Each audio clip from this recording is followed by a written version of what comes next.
Good morning. I am Ward 4 Council Member Janice Lewis George, the Chair of the Committee on Facilities and Family Services. I am a Black woman in my mid-30s with long Black braids, and I am wearing a dark blue suit. Today is March 29th, 2023, and we are holding this hearing using the Zoom online platform, and the time is 9:07 a.m. Today, we will be receiving public and government testimony on the fiscal year 24 proposed budget for 3 offices: the Department on Disability Services, the Office of Disability Rights, and the Mayor's Office for the Deaf, Deafblind, and Hard of Hearing. I also want to take a moment to acknowledge that we are at the end of the Developmental Disabilities Awareness Month. Earlier this month, the Council passed my resolution declaring March 2023 Developmental Disabilities Awareness Month in recognition of the contributions of people with developmental disabilities and as a confirmation of the district's continued support for residents with developmental disabilities and those who support them. Before I discuss the agencies that will testify today, I would like to provide some logistical announcements for today's hearing. In addition to the Zoom platform, this hearing is being broadcast live on my website at janiceward4.com/live. I would also like to provide some reminders about the Zoom platform and the committee's protocols for the witnesses participating today. All witnesses participating in this webinar are currently listed as attendees in Zoom. This means your microphones are muted and your video cameras are turned off.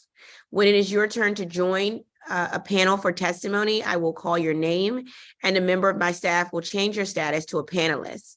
If you wish to activate your video, which we prefer, while you testify, you need to click the button in the toolbar at the bottom of your screen that looks like a video camera. There will be a frame that includes a clock keeping your time. Representatives of organizations will be allowed 5 minutes to testify, and public witnesses representing themselves will be allowed a total of 3 minutes. Council members will have up to 10 minutes to ask each questions of each panel.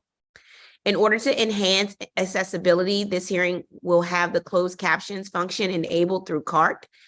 If you would like to turn on this function, please click the closed captions logo located on the bottom right of your Zoom application. For anyone that would like to use the ASL interpretation today, you may do so by pinning the screens of the interpreters. This will ensure that you will always see their video. You can do this by right-clicking on the interpreter's screen and selecting Pin. For any technical difficulties, you can send a message to the host, which is labeled as committee, and they will follow up with you.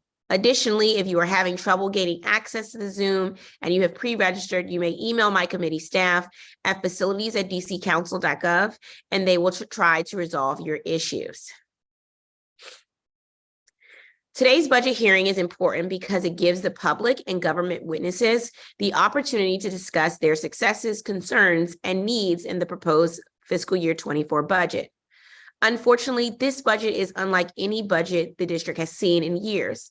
While some agencies did receive very modest increases in the proposed fiscal year budget, I am still going to be looking at whether the agencies that are charged with providing human support and government operation services are receiving the resources and staff they need to effectively serve our district residents. The first agency we will hear from today is the Department on Disability Services, better known as DDS. DDS mission is to provide innovative, high-quality services that enable people with disabilities to lead meaningful and productive lives as vital members of their families, schools, workplaces, and communities in every DC neighborhood. DDS is composed of 2 administrations that oversee and coordinate services for residents with disabilities through a network of private and nonprofit providers: Developmental Disabilities Administration, DDA, and Rehabilitation Services Administration, RSA. The proposed operating budget for fiscal year 24 shows that DDS has an increase of 2.9%. The mayor's overall proposed budget also includes a one-time increase of $740,000 to support the agency's implementation of personal needs allowances increases. I look forward to hearing from witnesses and directories about the significant budget changes. After the question and answers from witnesses, we will hear from the Office on Disability Rights. The mission of the Office of DC Office of Disability Rights is to ensure that the programs, services, benefits, activities, and facilities operated or funded by the District of Columbia are fully accessible to and usable by people with disabilities. ODR is responsible for the oversight of the district's obligation under the American with Disabilities Act, as well as other federal and local disability right laws. The proposed fiscal year 24 operating budget for ODR shows a 1.2% increase compared to fiscal year 23. I look forward to hearing from Director McCullough about the proposed budget and whether the agency will be able to effectively implement some of the changes mentioned during the performance oversight hearing. Finally, we will hear from the Mayor's Office of DeafBlind and Hard of Hearing. The purpose of this office is to advance the civil rights of the deaf, blind, and hard of hearing communities by ensuring and overseeing district-wide compliance with laws that affect them. The proposed budget shows a net decrease of $6,400, but the operating budget shows an increase of close to 35% compared to the fiscal year 23 budget. This includes a one-time increase of $306,000 for an American Sign Language contract. I'm looking forward to hearing from Director Cook about this contract and the agency's budgetary needs as a newly established agency. We will now hear from our first panel of witnesses. In our first panel, we have Robin Shaford, Senior Policy Associate and Research Instructor, Georgetown University Center for Excellence in Developmental Disabilities, and Jeanette Shelby, the Chair of DC Developmental Disabilities Council, and Carol Grigsby.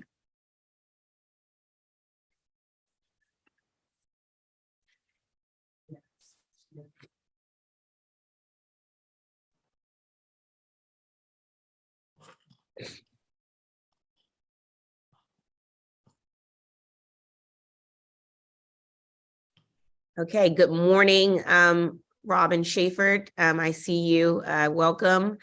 You will have 5 minutes of testimony and you can begin when you're ready. Great.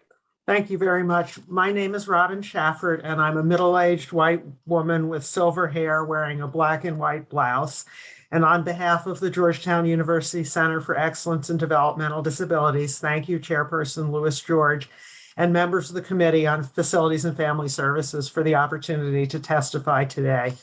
The Georgetown UCID is a federally mandated and funded program of the Administration for Community Living of the U.S. Department of Health and Human Services. It is part of a national network of 67 UCIDs that began in 1963 with university centers in every state and in U.S. territories. The Georgetown UCID's mission is to advance self-determination among the diversity of people with developmental and other disabilities and their families throughout the life course and advocate for their full participation in all aspects of community life. Mayor Bowser emphasized that the fiscal year 2024 proposed budget includes investments that are strategic and focused on ensuring a strong and equitable comeback for Washington, D.C. For the district to achieve this strong and equitable comeback, the Department on Disability Services must receive adequate funds to promote community living and self-determination for DC residents with intellectual and developmental disabilities. People with IDD are a part of all of DC's diverse communities, including those in which languages other than English are spoken. The Georgetown UCID appreciates the committee's attention to ensuring that DDS has the funds necessary to implement the revised eligibility criteria for services from the Developmental Disability Administration, implement self-directed services, and undertake other important initiatives. A strong and equitable comeback also requires an increase in the personal needs allowance for people receiving residential support from DDA, as well as a significant investment to strengthen the direct care workforce. The mayor's 2024 proposed budget includes a $744,600 one-time enhancement to increase the personal needs allowance of people receiving residential supports from DDA to $150. People receiving residential supports are required to contribute the money they receive from their supplemental security income and Social Security disability income to the costs of that support. People supported retain only a personal needs allowance. This allowance was set at $100 in 2007 and has not been raised since. Over time, inflation has steadily decreased the value of the allowance, even as SSI and SSDI benefits have increased through cost of living adjustments. The Georgetown Youth appreciates the mayor taking this important step to restore the value of the personal needs allowance. This committee and the council as a whole should ensure that the personal needs allowance retains its values by not only providing this one-time increase, but also continuing this increase in future years and each year adding a cost of living adjustment to the personal needs allowance. DC's community-based system of disability services is in crisis, with vacancy rates among direct care workers in the 20% range. The council should include additional funds in the FY 2024 budget to stem this workforce crisis. In 2020, the council recognized the critical role direct care workers play and acted to stem the growing workforce crisis by unanimously passing the Direct Support Professional Payment Rate Act of 2020. Yet the act has never been fully funded. Fully funding that act now is imperative as a first step, and additional funding should be provided to enable providers not only to increase the wage rate, but also to pay the significant cost of overtime that has been the result of the high vacancy and turnover rates. As the workforce stabilizes, further steps to improve working conditions and increase available training opportunities must also be considered. Thank you for the opportunity to testify today, and I would be happy to answer any questions. Thank you for your testimony, and I will have some questions at the end of the panel.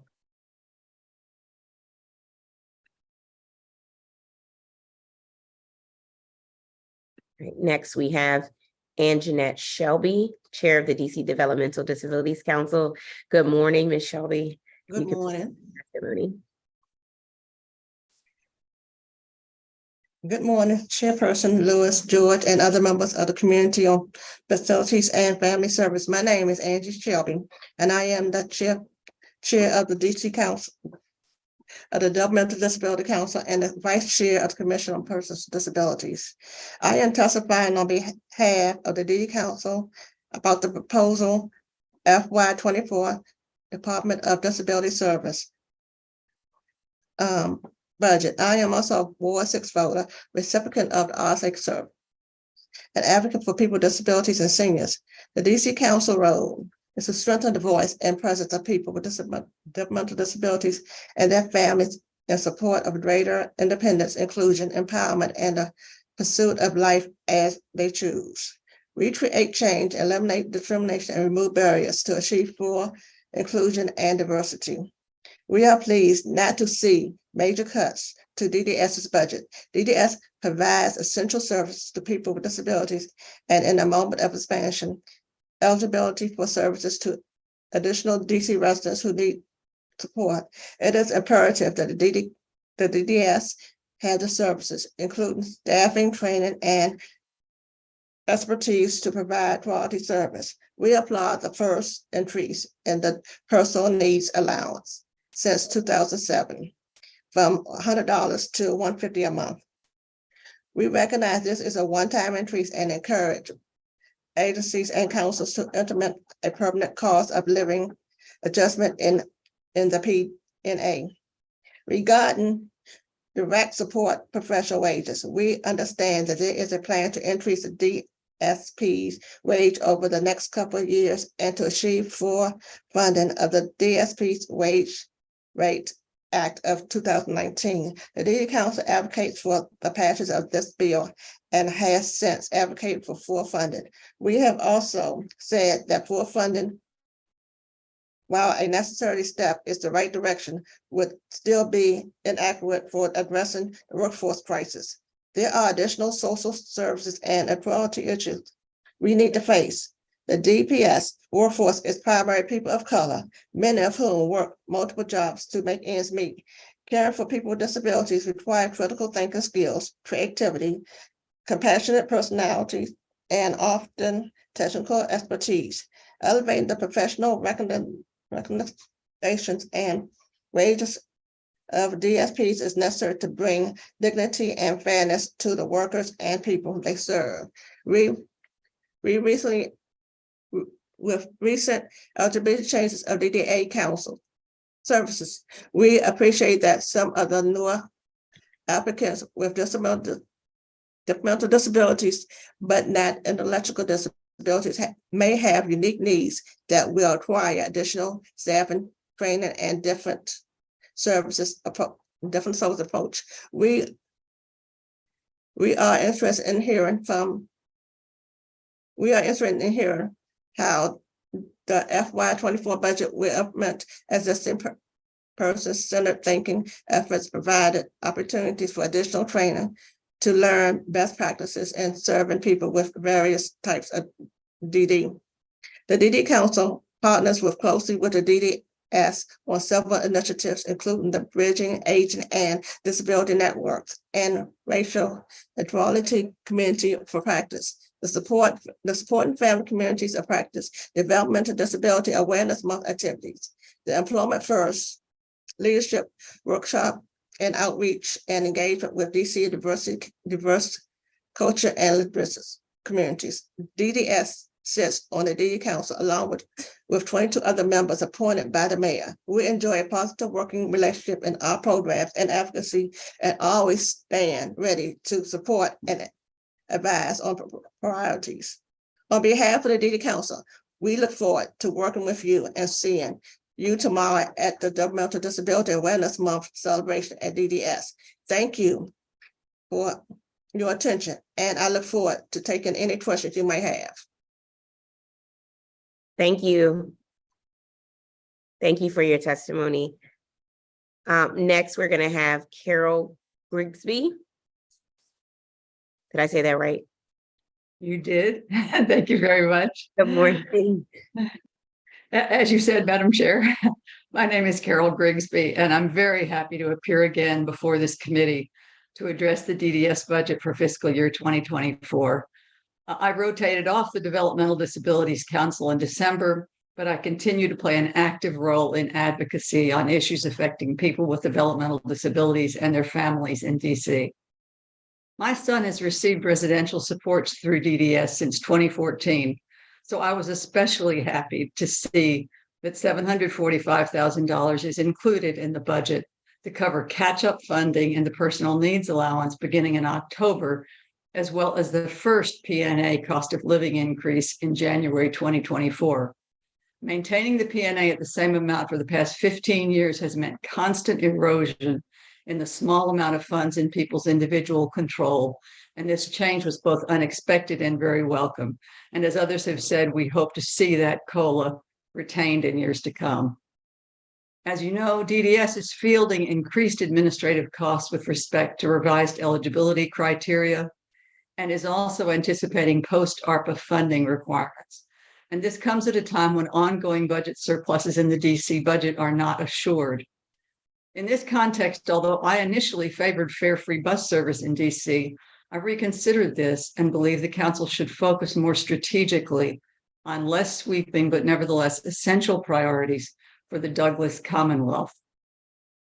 Looking toward the future for people with disabilities, I'm focusing my efforts in conjunction with other advocates on two specific issues. One, making employment of people with disabilities a community priority. This needs to include a concerted effort by the DC government and DCPL to serve as model employers of disabled people. We will be working in the coming months to sharpen the focus of this initiative and will be in communication with your office as we do. Two, opening up more housing options for people with disabilities. While empty office buildings downtown now create revenue issues for DC, as plans for residential conversions advance, we need to seize the opportunity to ensure there is more affordable, accessible housing for people with disabilities in DC. As the parent of a young person getting supports from DDS, I have a stake in seeing that we make progress on these issues, and I hope you and other members of the DC Council will join with us to help us make that progress. And in the here and now, please ensure full funding of this DDS budget proposal for fiscal year 2024. And also, as others have said, let's assure that DSPs get the wages that they deserve and need to be a reliable workforce for people with disabilities. Thank you so much for giving me the chance to testify today, and I hope to see you tomorrow at the final celebration of DD Awareness Month. Thanks. Thank you. Thank you to this panel for your testimony. I have a few questions. Ms. Schaefer, I want to thank you for your testimony. I have questions for Director Reese about the Direct Support Professional Payment Rate Act. But just can you tell me how much more you believe is necessary to address the direct care worker shortage? And this question can also be for the entire panel. Yeah, so I would defer to Mr. Paragal, who's going to be on the next panel, to give you more detail. But again, what we're asking for is fully funding the rate immediately at 117.6%, and then also figuring out an increment above that, which would allow for the payment of overtime. If you go back a decade in history, it used to not be nationally required that people who were deemed under the Fair Labor Standards Act, companions for the elderly and infirm, and air quotes, weren't entitled to overtime. And the Obama administration significantly narrowed the companionship exemption so that we recognize federally that these workers are entitled to their overtime. We had the overtime before that under local law in DC in any event, but the time and a half has to come from somewhere, and the providers need extra money to pay that. Okay, got it. Carol, I wanted to come to you. You mentioned that you'd like to see the employment of people with disabilities and housing accessibility for people with disabilities prioritized. Can you talk about how both of these goals can be supported more in the fiscal year 2024 DDS budget? Well, in large measure, I don't see these as being limited to the DDS budget. I think employment very much has to be a community endeavor. And first and foremost, on behalf of the DC government as a whole. DDS has some sort of pilot programs that have been in place already with the government, but they really don't go far enough. And then obviously beyond the DC government and DCPL, I always add, as you mentioned in the performance hearing, we need to provide appropriate incentives for private employers, make sure that there are requirements attached to contracts and that sort of thing that make it real. And that's on employment. On housing, similarly, I mean, there are also requirements that can also be imposed on private developers. But I do think potentially these conversions of downtown buildings can present an opportunity to sort of get a fresh start on our relationships with private developers in this regard. Okay, that's helpful. And I'll be following up with Director Reese. This is an area that we definitely can make improvements, and I'm committed to doing that, making those improvements. Robin might have something to say. If I could just jump in, one of the things that's important as we have requirements for accessible housing from affordable and accessible housing from private developers is that we have a plan to get those accessible units to people who need the accessibility features of them. So if we have accessible units, let's make sure they're going to people who need them. Yeah, absolutely. I couldn't agree more. Well, thank you to this panel.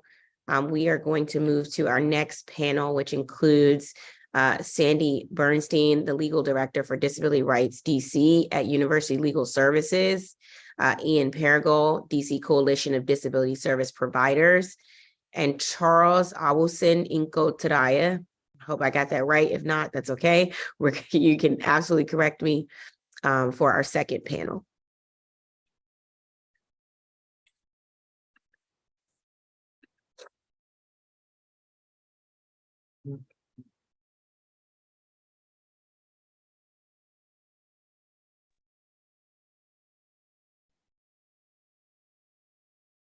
All right, can you hear me? Yes, I can hear you. Okay, great. Good morning, Councilmember Louis George and members of the Committee on Facilities and Family Services. My name is Sandy Bernstein, and I'm the Legal Director at Disability Rights DC at University Legal Services. I am a white woman wearing glasses with brown hair, and I am wearing a tan checkered blazer and a black shirt.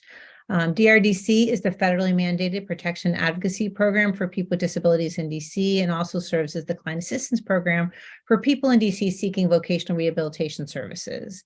As the Protection and Advocacy Program, DRDC has represented hundreds of individuals supported by DDA and RSA and has assisted even more through our systemic advocacy and investigations. DRDC also provides assistance to people with disabilities with funding from the DC Bar Foundation's Access to Justice Initiative, and we want to thank the foundation for their support. DRDC generally supports the mayor's proposed fiscal year 24 budget for the Department on Disability Services and appreciates her commitment to maintaining the level of services provided by DDS to district residents with disabilities. On the DDA side, the budget will allow the agency to continue providing the critical community-based services needed for people with intellectual and developmental disabilities.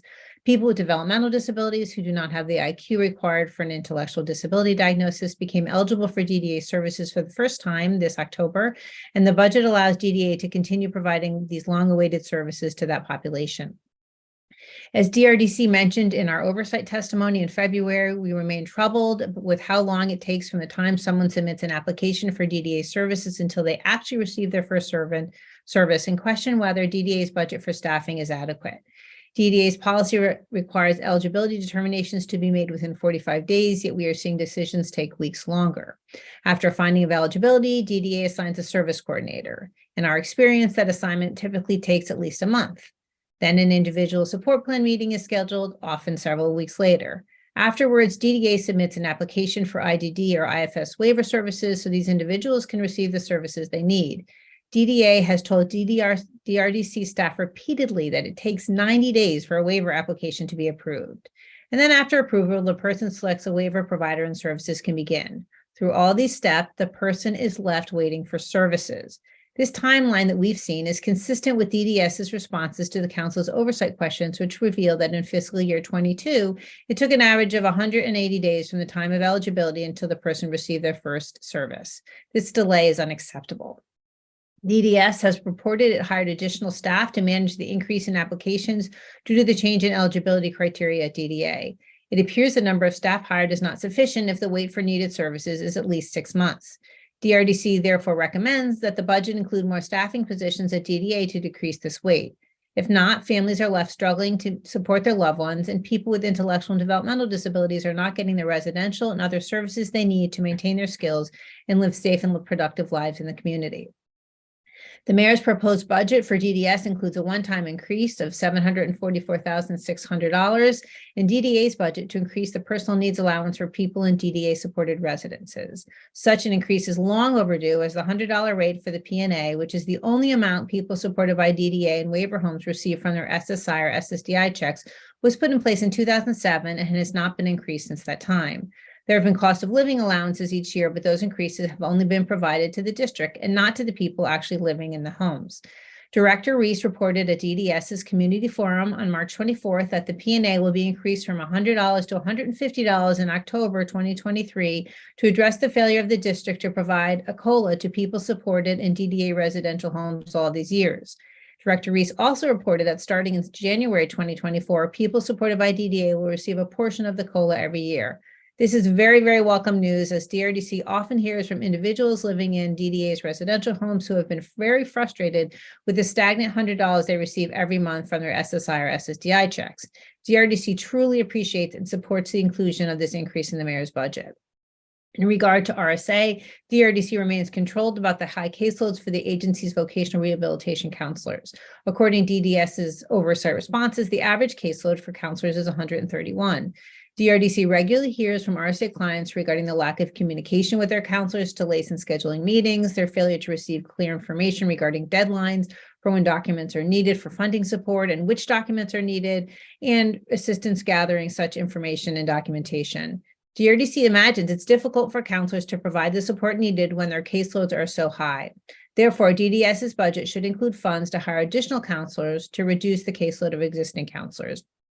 I just also want to end by reiterating what you heard from Robin Shafford, is that we absolutely need to fully fund DSPs. We need to make sure that they get the wages that they deserve and that they need, because it certainly not only affects them, but certainly affects the ability to be able to get quality services in place for the people that DDS and DRDC supports. And thank you very much for this opportunity to testify today. Thank you so much for your testimony. I'll have some questions at the end of the panel. Next up, we have Ian Perigal. Good morning, Ian. You can Good begin. morning. Testimony. Good morning, Chair. Can you hear me? Yes. Okay, great. I am Ian Paragal, and I serve as the Executive Director of the DC Coalition of Disability Service Providers. I'm a white male, sadly in my late 50s, wearing a blue tie and blue jacket. The DC Coalition currently represents over 50 provider agencies supporting over 2,300 persons with intellectual and developmental disabilities and employing over 4,700 staff. Member organizations provide residential day employment in-home and other home and community-based waiver services, as well as intermediate care facility or ICF supports to residents in the districts with intellectual and developmental disabilities. On behalf of the DC Coalition and its membership, we support the mayor's FY24 budget, but we do urge the mayor to issue the written findings from the Healthcare Workforce Task Force, which she convened over the summer of 2022. Within the Healthcare Workforce Task Force, members propose strategies to address the workforce crisis that continues to plague DC's healthcare industry, and wages being one of the primary workforce concerns. One such recommendation, which was generated from several subcommittees reports, was increasing the benchmark funding threshold for direct support staff to 120% of the living wage, replacing the 117.6% factor that was born of the legislation passed in 2019 through the council's unanimously supported DSP Rate Payment Act. Prior to your election, the council, the 2019 Rate Payment Act remained largely unfunded by the mayor, and turnover and vacancy rates continued to swell. Then COVID struck in 2020, which resulted in a parabolic rise in vacancies from an already dangerously high level. As a result, the DC Coalition, as well as numerous other healthcare advocates, including long-term healthcare leaders, home health service providers, and unions, have concluded that recruitment and retention needs will require an even more substantial commitment to funding. Within the funding arm of DD supports, DHCF has offered supplementary funding in FY23, which attains 110% of the DSP wage mandated from the 117. But that's at this point, providers are just too far behind with continually mounting turnover and vacancy rates. Vacancy rates on average are at 23%, with some providers reporting as high as 40%. We'd submit that in spite of recent efforts, the 10% increase toward that 17.6, which won't even be fully funded until January 2025, will just not be enough to attract and recruit these staff. And will have an impact on continuing staff's vacancy rates. Unlike other industries, direct care services must be providers. Providers cannot simply choose not to staff someone who requires direct supports. Instead, those supports are covered by an already exhausted staff working at an overtime rate, and the DC funding formula doesn't include any overtime, as you heard before. As anticipated, funding increases for FY23 seek an average rate wage of $18.15 per hour. That's an average wage. That calculation still remains very close to the minimum wage, and really yielding about $66 of gross weekly upside. And as Ms. Shelby testified, the role of DSP is much more involved in one that pays near or at the minimum wage. From a historical perspective, in 2013, the hourly wage rates for DSP workers were 162.5% of the minimum wage. And because of that, DC had a very good reputation for a low vacancy rate, low turnover. But at the end of the day, even an average funding of 10% above the minimum wage, there's no economic reason for a job seeker to choose to become a DSP, given the difficult work that is required. And without suitable workforce, the district will fail to meet the needs of our most vulnerable residents, while also failing to address the socioeconomic equity arguments surrounding the workforce that others have raised. Providers need some accommodation or additional funding to account for the overtime generated for these staff vacancy rates, which now result in even higher operational expenses.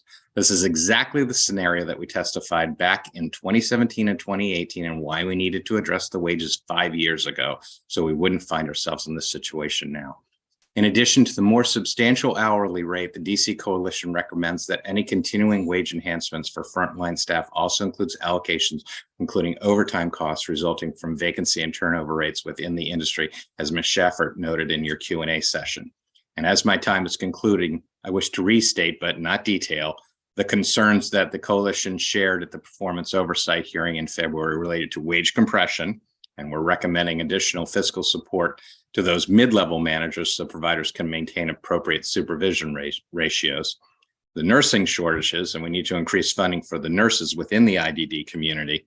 And third, a recommendation that a team of stakeholders is convened to consider the fiscal implications of the post-PHE world, because that's going to have a significant impact. So on behalf of the DC Coalition of Disability Service Providers, I thank you for the opportunity to provide this testimony, and I welcome any questions. Thank you for your thorough testimony. I have some questions at the end of the panel. Next up, we have Charles.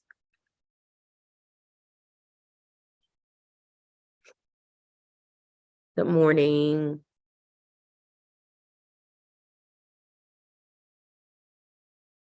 You just have to unmute, Charles.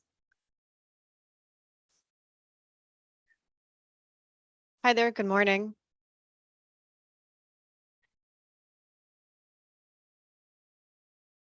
You can begin your testimony. Great, okay, sure. My name is Charles Oswin Inko Tara, and I'm deaf-blind. And currently I'm on probation, and I have been conditionally released from federal custody. And that has been at the Federal Medical Center at Butner, North Carolina. Effective on December 14th, 2018, after 25 years of indefinite commitment. And I made considerable progress in assimilation into the free community and contributing positively to society as a productive, law-abiding citizen. I have written 7 upcoming books and poetry while I was being confined. In fact, I have self-published 3 books and poetries. I am a role model for disadvantaged people to emulate.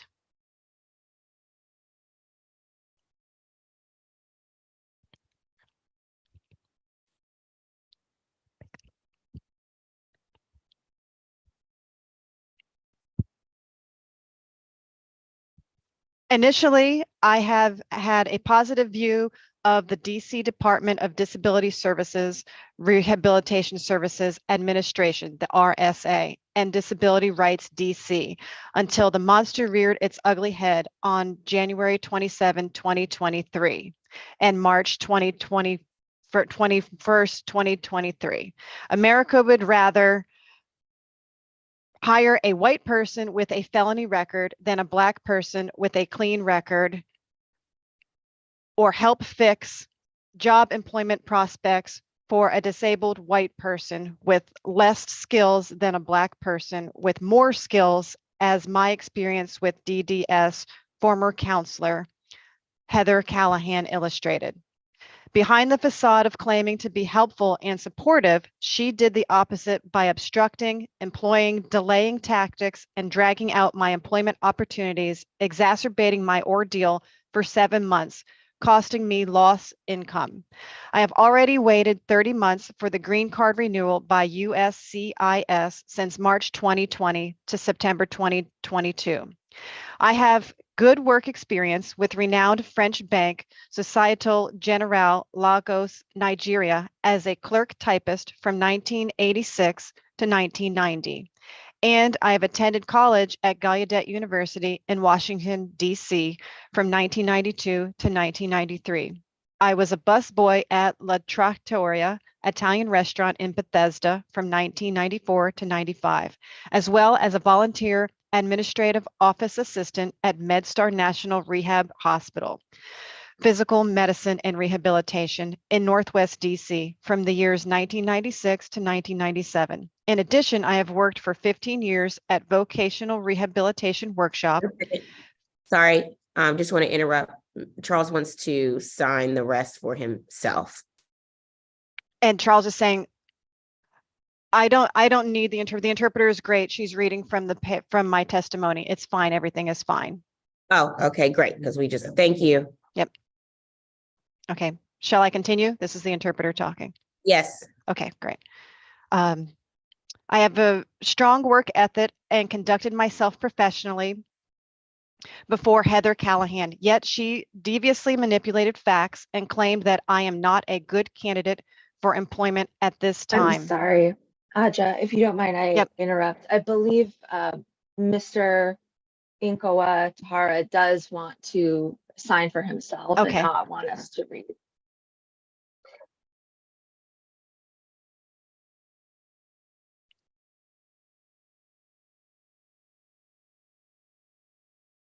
Okay, sure. Go ahead.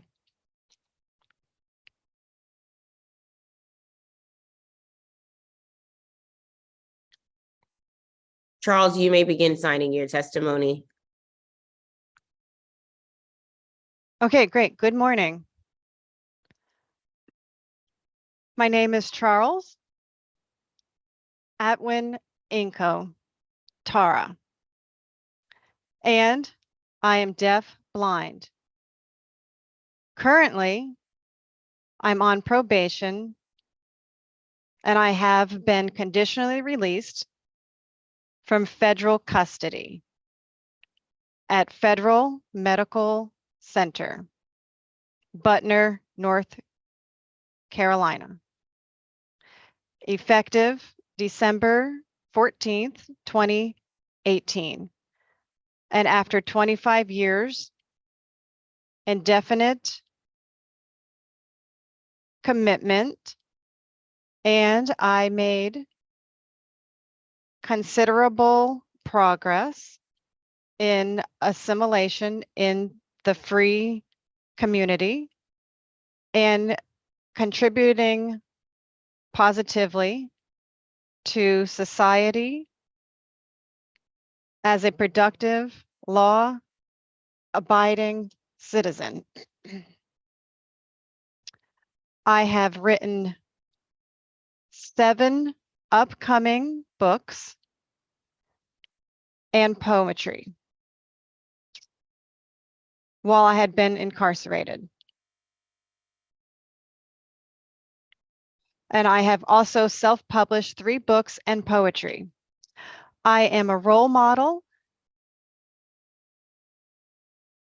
for disadvantaged people to emulate. Initially, I had a positive view of the DC Department of Disability Services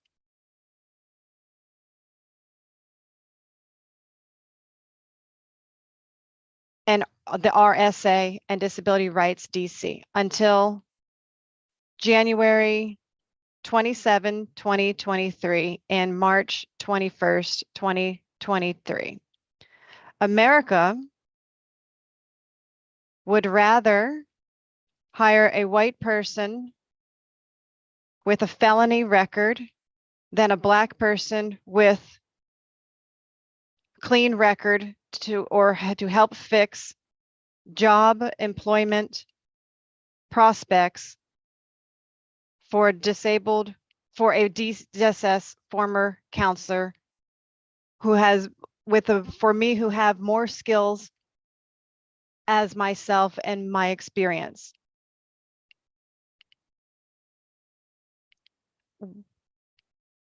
That's what Heather Callahan, former DSS, illustrated. Behind the facade of claiming to be helpful and supportive, she did the opposite by employing delaying tactics and dragging out my employment opportunities, exacerbating my ordeal by 7 months, costing me lost income. I have already waited 30 months for a green card renewal by the USCIS since March 2020 to September 2020.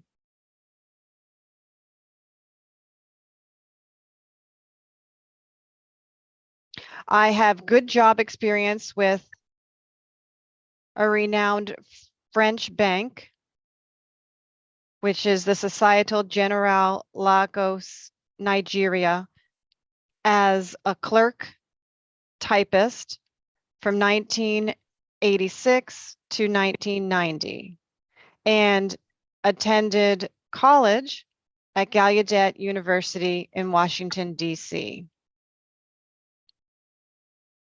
1992 to 1993. I worked as a busboy at La Torria Italian restaurant in Bethesda, Maryland from 1994 to 1995, as well as a volunteer administrative office assistant at MedStar National Hospital, Rehab Hospital in the Physical Medicine and Rehabilitation, Northwest Washington, D.C. from 1996 to 1997. In addition, I have worked for 15 years at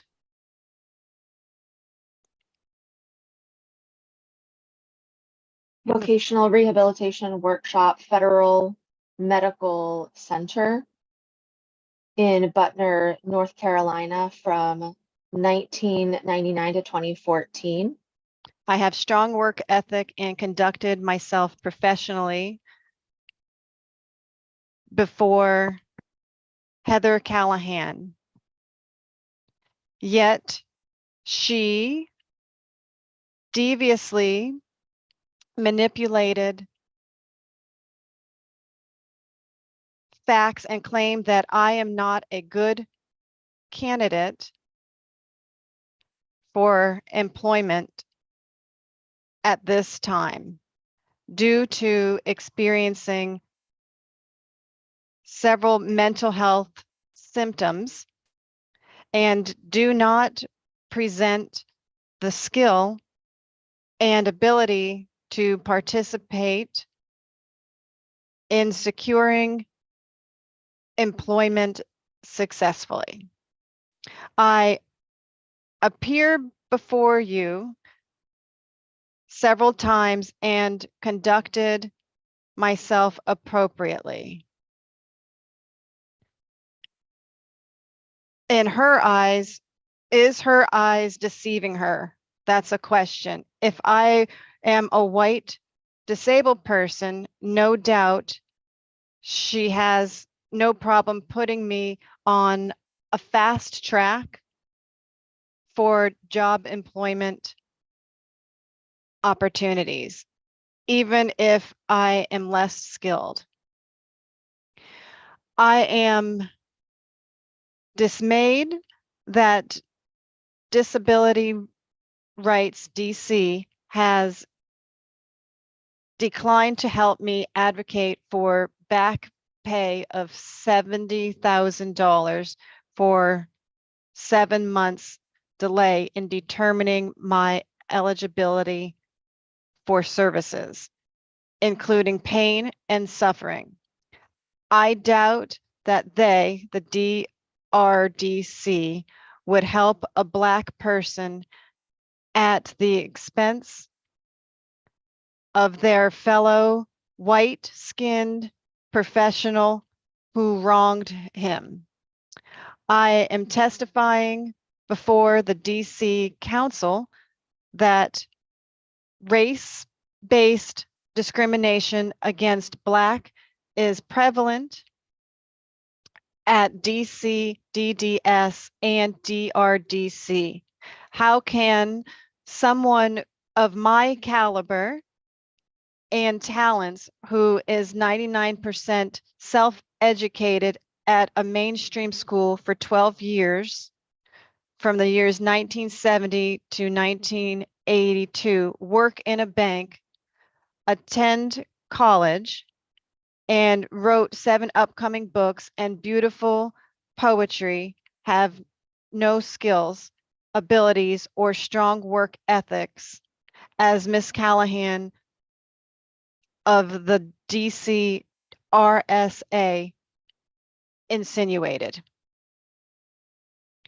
They jealously played down the unique accomplishments of Black, deaf-blind genius while lavishing praise on Helen Keller.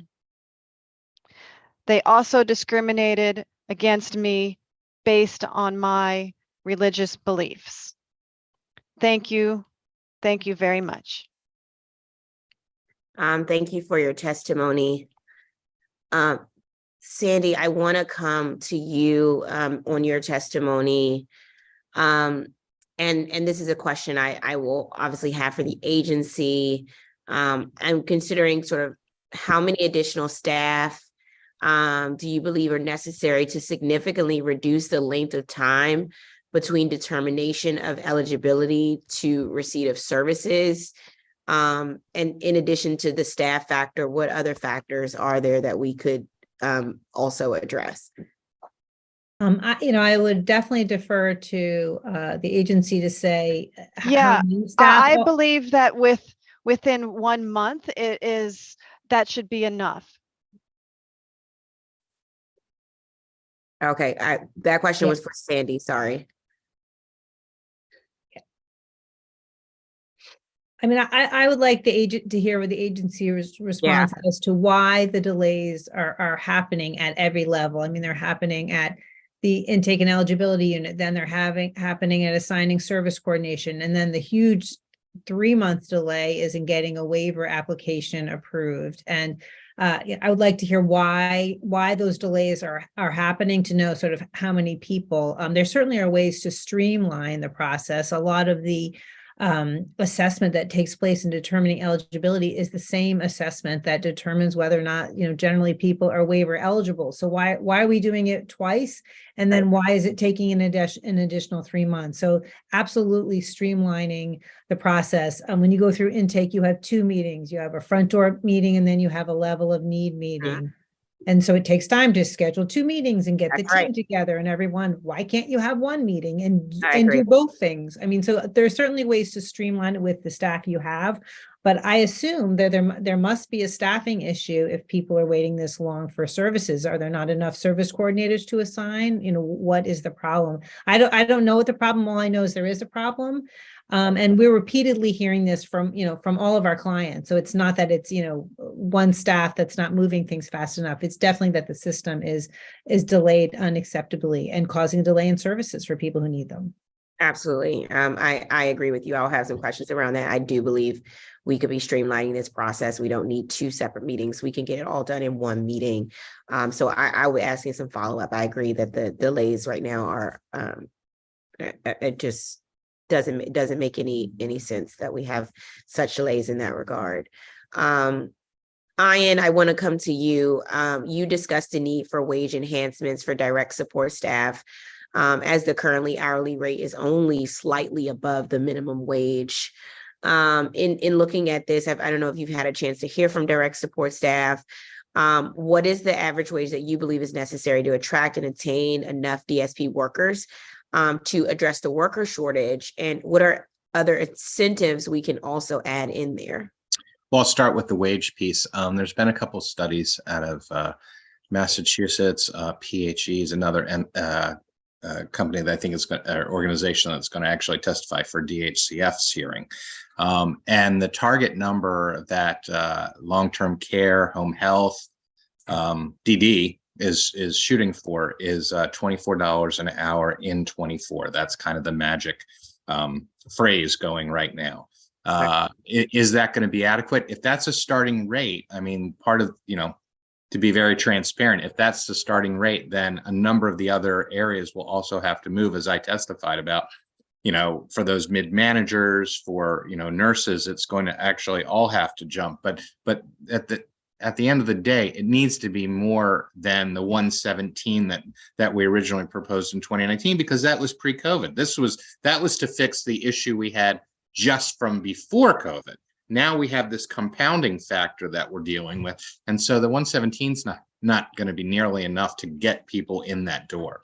And as far as other incentives, we see from, the workforce that many of the workers aren't even, taking the insurance aspect because they need the underlying money not coming out of their paycheck. So that same workforce is then going on, other types of supports, district supports, and costing additional sums, in that realm, because they're getting coverage that way, or they're remaining uncovered for health insurance. So, it really is about respect and a number that's not just a minimum wage or a slightly above minimum wage type number. Yeah, thank you. I appreciate that. And Charles, I just want to say thank you for your testimony. And I appreciate you being here today. I will have questions for DDS regarding your issue and your situation. And we do have your written testimony, and so I'll be able to follow up with DDS regarding that as well. So thank you. Thank you to this entire panel. Thank you. Our last and final panel will be Thomas Mangrum Jr., co-president of Project Action, Ricardo Thornton Sr., co-president of Project Action, Shawnee Jones, a public witness, and Doreen Blue, executive director for Family Voices of DC.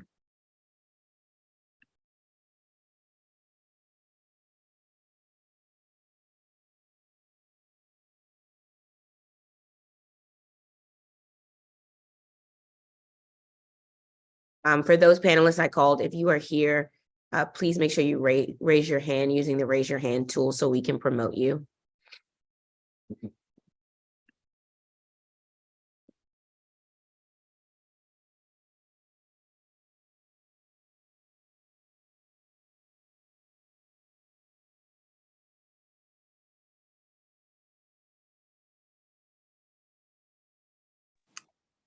Yes, this is Thomas Mangrum. You hear me? Yes, Thomas, I can hear you. Good morning. Good morning. You can begin your testimony. Yes, this is Thomas Mangrum, co-president of Project Action. We share the same seat. Me, Ricardo Thornton. I'm here to ask for more funding for the Department of Human Services, DDS, and more training for the people who work as home health aides, whatnot, and also more, because like people touch on housing also, so more ability for us to be able to know where's the low-income housing, where's the accessible housing. Because every new building that gets built got to have some accessible housing and got to have some low-income housing within the building. But there's no register for us to sign up for, to be on a waiting list. So a lot of us don't want to find out about it because DDS don't find out about it. And we can't find out about it by putting ourselves on a waiting list. So that could help us to be able to find the housing that we need if the new bills of buildings and whatnot it's been out there and letting us know about where they are. So that would help us a lot. And also be able to have a way to be able to get qualified aids by increasing their income. That would help us a lot. Cause like I get aids that tells me, well, I'm just gonna be with you temporarily because I could get another job and make more money. And that hurts me because I have been without an aide before for over a year. And now I'm without one now because my aide told me the same thing that I have heard from others. I could be with you temporarily, but I need to make more money. So as soon as I find a job that's gonna make more money, I'm gone. So that's hard to hear or whatnot, especially when you need aides that could work with people of all walks of life, religion, and people that they love or what have you. But limits on how many people that we have to work with people from all walks of life if the income is not there. Thank you. Thank you for your testimony. Next, we have Ricardo Thornton Sr. Good morning, Madam Chair. Good morning. Madam Chair, Louis George. And members of the Committee on Facilities and Family Services. My name is Ricardo Thornton, and I am here today. My wife is unfortunately not here today with me, so I'm here. I serve as the co-president of Project Action. I serve on the committee. That's a number more. Reading, okay. I serve on many committees, including as the vice chair of the Developmental Disability Council. My wife and I are both former residents, as I always try to give people a little history, of former residents of Forest Haven, and now living and voting in Ward 4. I have worked at the DC Public Library for over 44 years. My wife Donna is retired after 30 years at Walter Reed Medical Center. Project Action's theme is to let our voice be heard. I am here to let my voice be heard. The Department on Disability Services is doing a great job overall. In spite of those things, they're still doing a good job. Andy, keep us up to date on the going on, and he comes to Project Action meetings every month. He has shown up. His team have shown up, that he is committed to us. We see that the personal need allowances will go up from 100 to 150 per month. This money that people use for transportation, movies, paying the cable, cell, and other activities. Friends and family, I am glad the amount is going up this year, but it should go up. It should go up every year. I like to see us look at the more funding. I strongly support the funding for 2024. I'd like to see more independence. I do want to see us going. I don't want to see us go backwards. I want to see us continue to move forward. And I think we are on the right track. The topics. DDS needs to keep the budget increased and with more people in need of services. I also want to thank Mac McCullen and his team at ODR for the hard work that they have made. Everyone is, the DC government follows the American with Disability Act, needs more money to do training and support government agencies to make accommodation. It is critical that all of these DC government be accessible and people with disabilities. I strongly want to say that there was another one, but okay. But thank you, Madam Chair, for the opportunity to speak here today, and I look forward to answering any questions that you may. There was another one, but I can't remember what it was. So sorry for that, Madam Chair. It's okay. Maybe you will remember during the question and answer, and also you'll be sure to send regards to your wife and tell her. Okay. Next, we have Shawnee Jones.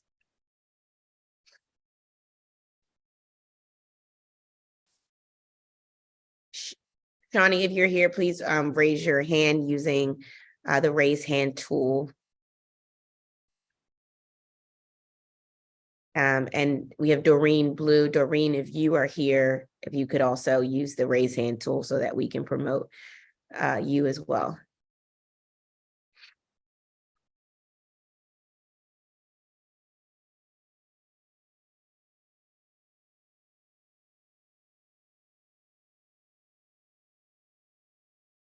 All right, I don't see them.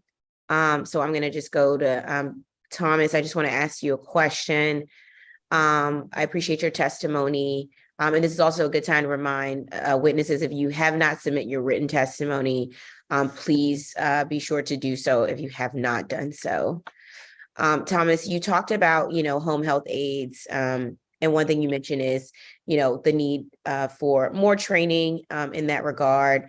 Can you talk about what kind of training you think we can better give to home health aides so that they can be a better and good support? What type of training do you think could be helpful? Okay, more training on the thing about them respecting people's right to have their privacy not being put out there, the personal business.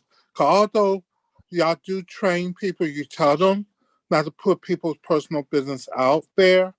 You know that I have been part of that training to train home health aides. And then every time I tell them, hey, you know not to put people's personal business out there. And they go like, what do I say? What do I tell them? I go like, hold up. You tell them whatever you tell them where a perfect stranger asks you your personal business. So they seem not to be able to get the grasp of that, because people think if you got a disability, they're entitled to your business. And you shouldn't mind telling them your business. So when I had AIDS, I tell them to tell people to come to me. When I tell them to tell people to come to me, the people don't come to me because they know it's none of their business. Mm-hmm. So they don't want to hear what I might have to say. But so also pointing out the fact that that when it comes to housing, I really want to talk about that, because we do need to know where the housing are. Because to say that you have low-income housing, say that you have housing for people with disabilities, which I am a wheelchair user, to say you have it and I don't know where it is, it serves no purpose. Yeah.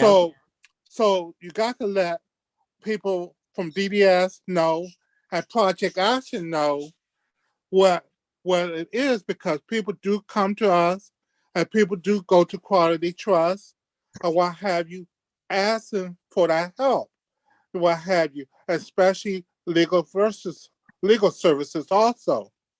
So we need to have that information, and so people can put themselves on the waiting list for that, because especially with new bills, what have you, if you don't apply for it, a certain period of time, it's gone.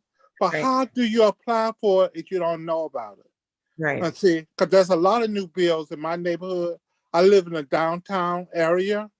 There's a lot of new bills. And they turn a lot of the government buildings, a lot of the office buildings into apartments and condos, because a lot of people are working at home.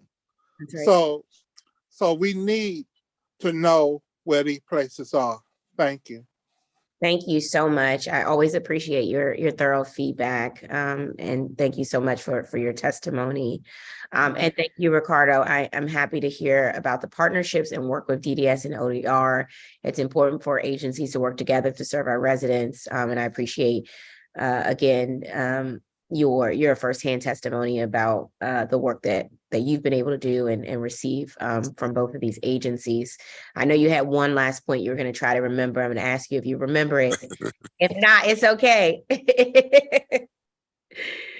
We hope to see you tomorrow at the celebration that we're going to have. You will see me tomorrow at the celebration. Well, and make sure Donna's there.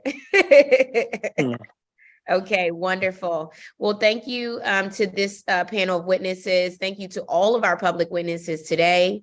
We'll now be joined by Director Andrew Reese of the Department on Disability Services. And Dr. Reese, if you have any other members of your staff that will be joining you, please let us know. So that way I will give the oath to everyone at the same time.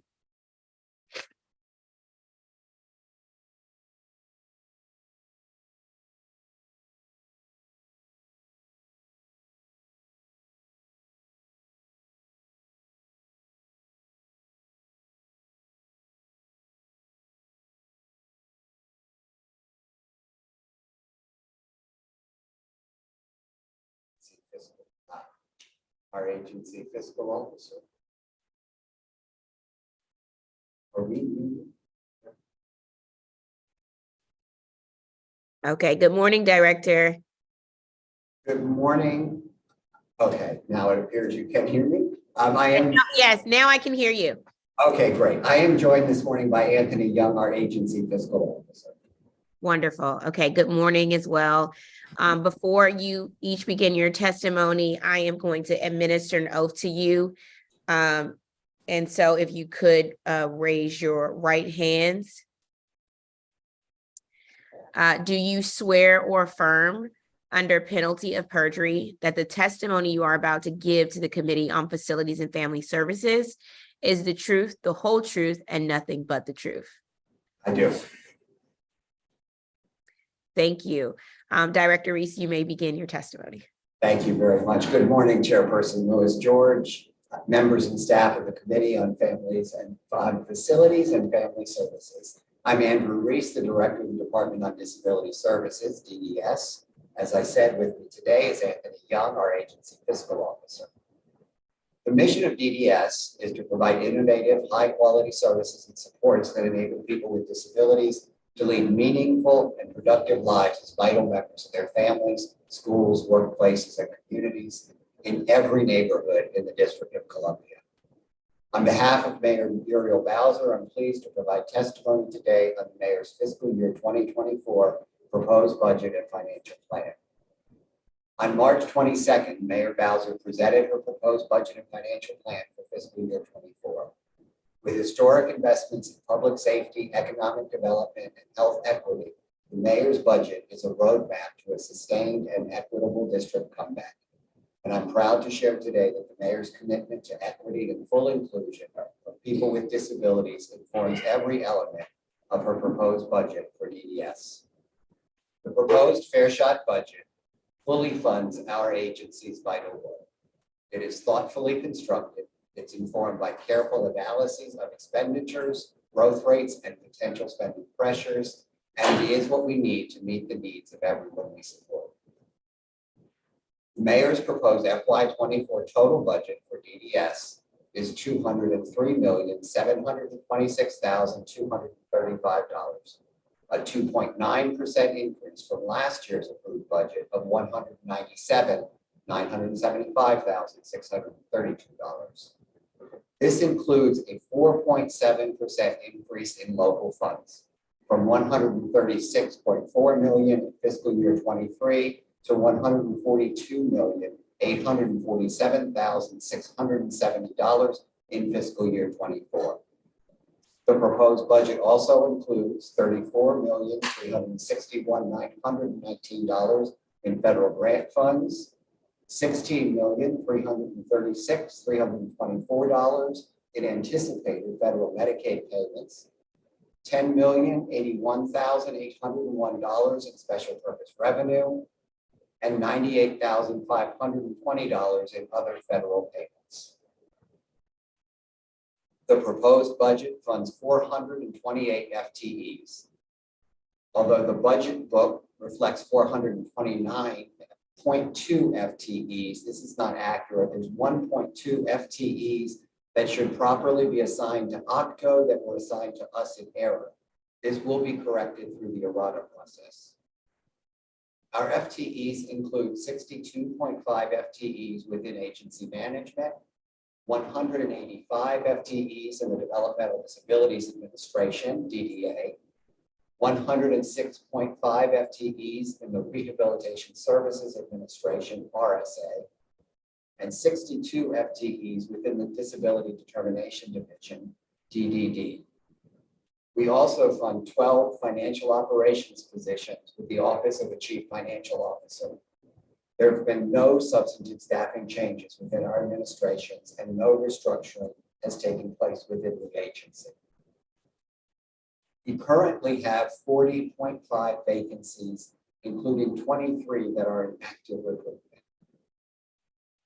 Of the 17.5 that are not currently in active recruitment, there are 9 fully federally funded vacancies in DDD, which are on hold pending Social Security Administration approval to post these in order to recruit for these positions. There's 1 position that will be filled in early April, and 1 position that is currently under classification review. 2 of the remaining vacancies are agency fiscal officer positions, and only 4.5 vacancies have not seen recent recruitment activity. 2.5 of these are locally funded.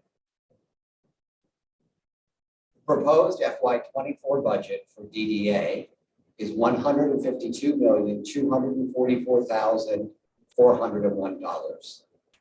This represents an increase of 3% from the FY23 approved budget of $147,846,055. It fully funds all activities under the purview of this administration. $132,130,623 of DDA's budget is supported by local funds. $8,781,801 is supported by special purpose revenue. $11,212,107 is from Medicaid payments. And $119,870 is indirect cost recovery from Medicaid, represented in the budget books as federal grants. You'll notice that the numbers I shared today are a little lower than what you see in the budget books. This is because there's $1 million in local funds supporting CSG 50 subsidies and transfers that was erroneously allocated to DDA's budget rather than RSA's budget. This initial error occurred in last year's budget. It was on the basis of last year's approved budget that this year's approved budget was developed.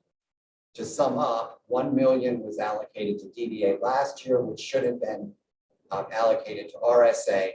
Fixing that error will require a reprogramming for FY23 and an errata letter for FY24. At bottom, this was an administrative error, and it will be corrected before the budget is finalized this year. DDA operates 2 Medicaid home and community-based services waivers. The IDD waiver for people with intellectual and developmental disabilities provides 23 services and supports more than 1,800 adults with intellectual and developmental disabilities in their own homes and in integrated community-based settings. DDA also operates the Individual and Family Supports, or IFS waiver, which focuses on people who don't require residential supports and can leverage supports from family or friends to meet their needs. 72% of DDS's total local budget is allocated to the district's share of the costs of waiver services. In FY24, that local share is projected to be $102,191,592 for services provided in the 2 waivers. In late 2021, the Centers for Medicare and Medicaid Services approved the district's multi-year plan for additional resources under the American Rescue Plan Act, or ARPA. DDS continues to work with the Department of Healthcare Finance, DHCF, to use ARPA funds to make key investments to strengthen the HCBS workforce and to deliver leaps forward in service delivery. The Direct Support Professional Payment Rate Act Amendment of 2022, a subtitle in last year's Budget Support Act, required the executive to raise the pay of direct support professionals to 117.6% of the living wage by fiscal year 2025. Using ARPA funds, we will be able to achieve this by January 2024. In January of this year, providers were given an allocation that allowed them to pay the DSPs 110% of the prevailing living wage. In January 2024, providers will receive an allocation allowing them to pay the full 117.6% of the living wage required by the BSA title.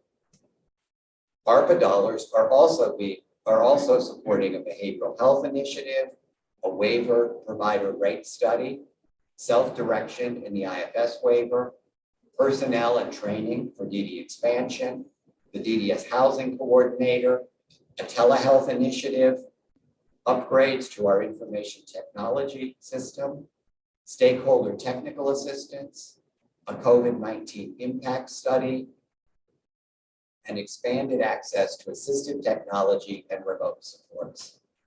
In addition, ARPA dollars have been used to support our DSP workforce, funding bonuses, vaccination incentives, and 2 retainer payments. These initiatives have been carefully designed to make long-term impact without making the agency reliant for its basic operations on time-limited ARPA dollars. Our ARPA-funded behavioral health initiative, for example, provides ongoing training in positive behavior supports to teach provider staff, DDS staff, and staff at other DC agencies how to respond to behavior on the part of people with both intellectual and developmental disabilities and co-occurring behavioral health challenges. That knowledge will persist long beyond ARPA's timelines. Likewise, ARPA funds have financed one-time expenditures that got telehealth devices to providers and allowed us to purchase the equipment we needed to handle the data processing of our new information technology system. These one-time costs will have long-time impacts. One locally funded initiative in our FY24 budget that we anticipate will have a positive impact on the people we support is an increase to the personal needs allowance, or PNA, for waiver participants who receive residential supports from DDA. Mayor Bowser included a budget enhancement of $744,600 to allow us to increase PNAs by 50% from $100 to $150 per month. How the personal needs allowance functions, however, requires some explanation. The people we support in our residential waiver placements, that is, people who receive residential habilitation and supported living waiver services, have many needs that are not directly met by Medicaid. Residential costs and related costs, such as food, utilities, clothing, medical supplies, furniture, household furnishings, phone, cable, and internet services, cannot be paid through the Medicaid waivers. It costs approximately $26,500 per person to support someone in one of these settings. And that $26,500 is funded using 3 distinct revenue streams. The first is special purpose revenue, which here takes the form of the contribution to costs that each person makes, often using their Social Security, SSI, or SSDI benefits. Special purpose revenue, however, can only pay a portion of occupancy costs. The maximum monthly SSI payment is currently $914. $814 of this is available to fund residential supports. That represents $9,768 out of the $26,500 it costs to support someone in a residential waiver home. The second funding source that supports people in residential waiver homes is Medicaid earnings from indirect cost recovery and administrative claiming. This accounts for approximately 25% of the cost of residential supports. The remainder is covered by local funds. The more we pay in local funds, the less people are required to contribute to the cost of their care. That means that we are able to let people we support keep more of their money to use at their discretion as the personal needs allowance. The enhancement that DDS is providing this year has been thoughtfully designed to meet the needs of the people we support. It's also consistent with the increase to the PNAs of people in nursing facilities and intermediate care facilities, ICFs, that was recently announced by DHCF. Since 2007, when the PNA was last increased, the size of an SSI payment has grown by approximately 50%. DHCF's PNA enhancement largely mirrored those gains, increasing the PNAs of people in ICFs by 43%. The enhancement people in residential waiver homes will see this year represents an increase of 50% over their previous allocation. We aim to better align the personal needs allowance with the Social Security Administration's COLAs going forward. And this is just the first step in doing so. For now, we're grateful for the engagement of self-advocates, families, and other community members on this important issue. We're excited to see the PNA increase included in Mayor Bowser's budget.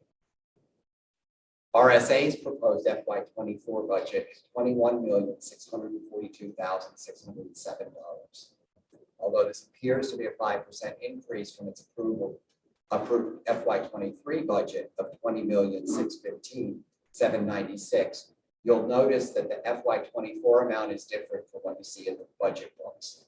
This is because of the error I mentioned earlier that resulted in the RSA budget being $1 million too low and the DDA budget $1 million too high in the budget books for both this year and last. This administrative error will be corrected before the budget is finalized. And when all is said and done, RSA's FY24 local spending authority will be $27,000 greater than its FY23 spending amount. RSA provides supports by leveraging several federal grants, including those for vocational rehabilitation services, supported employment, independent living services, independent living older blind services. RSA's budget also includes the Assistive Technology Grant, which is a pass-through to the district's Assistive Technology Center at Disability Rights DC at University Legal Services. Federal grants account for $15.6 million of the RSA budget, while local funds account for $4.7 million. RSA's budget also anticipates that the administration will receive approximately $1.3 million in special purpose revenue. The proposed budget is sufficient to meet the needs of every person supported by RSA in FY24. DDS is the agency host for DDD, the district office in which the Social Security Administration's review and determination of Social Security disability claims takes place. This operation is 100% federally funded with a proposed FY24 budget of $13,023,885. This budget is an estimate based on likely workload. Still, there is a mechanism allowing for an increase in federal funds in the event that DDD needs additional funding. It's therefore possible that the DDD budget could increase, but not in a way that would impose local costs on the district generally or DDS in particular. Thank you very much, Chairperson Lewis George, for the opportunity to share our vision for FY24. We at DDS are grateful to have such a thoughtful and dedicated partner. Thank you also to our providers and staff. Your resilience, skill, and compassion are what helped us to confront the unprecedented public health emergency. You embody person-centeredness every day. The person-centered spirit is shared by our community of self-advocates, family members, and other partners who challenge us to rise to the occasion and to ensure that our work is worthy of the people that we serve. We at DDS know that we are never alone in pursuing our mission, and there is no more authentic form of support than the honest, thoughtful feedback our stakeholders continue to provide. Finally, I'd like to thank Mayor Bowser. The budget before this committee is the manifestation of a profound commitment to ensuring the full inclusion of people with disabilities on the part of the mayor. That abiding commitment in lockstep with the commitment that defines our staff and provider communities is part of why people with disabilities are and will continue to be integral participants in the district's comeback. That concludes my testimony. My team and I are happy to address any questions. Thank you, Director Reese, for your thorough testimony, as well as your service to the District of Columbia. I want to start with just some questions around vacancies within the current budget, which you addressed really well in your testimony, but just want to follow up to get some more clarity in that area. You mentioned in your testimony that you currently have 40.5 vacancies, including 23 in active recruitment. I just wanted to know if you can give some sort of color there. What are some of the vacant positions, and what is the most urgent position that needs to be filled? So the area where, I'm going to pull up so I can see specifically where each of the vacancies are, but the area where we have the most concern right now is in filling vocational rehabilitation specialist positions. Those have been really challenging to fill. I think when we met before our performance hearing, I spoke a little bit about that challenge that people come to VR agencies often to get a couple of years experience to be able to move into a federal position. Right here with the federal government makes that most challenging for DC's VR program. So we right now have a number, I can look at the exact number, a number of positions in recruitment for VR specialists, particularly in the area of transition, where we've had a few people move on recently. So that would really be the primary and only area where we've had some significant challenge in terms of our vacancies. Okay. Let me ask you this. I have more questions about DDA, but we heard testimony at the performance oversight hearing and today about the need to hire more staff to address long wait times within the Developmental Disabilities Administration, particularly long wait times due to increased applications regarding eligibility. And I talked about this at oversight hearing, and witnesses did too. I really want to, I mean, if one thing happens this year, it is shortening the processing time here. So let me ask you, how many staff are currently dedicated to processing applications and setting up interviews? And how many people were hired last year to account for the legislation being expanded? So we have 3 community liaisons who do initial outreach and help people with completing an application. Okay. And then we currently have 5 eligibility service coordinators.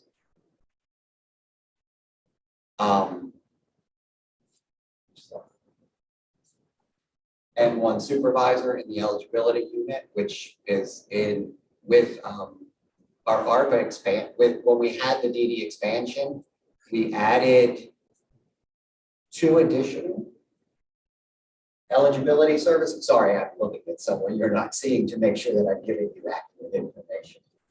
We added 2 additional service coordinators, and we added 1 additional community support worker, and we added a direct supervisor to help with really closely managing to make sure that we're moving things through time. I do want to just take one moment to push back a little bit. Ms. Bernstein referenced our 22 eligibility determinations, and it's accurate. She did reference accurately an average of 46 days. Call your attention to our policy, which says that we make determinations in 45 days or less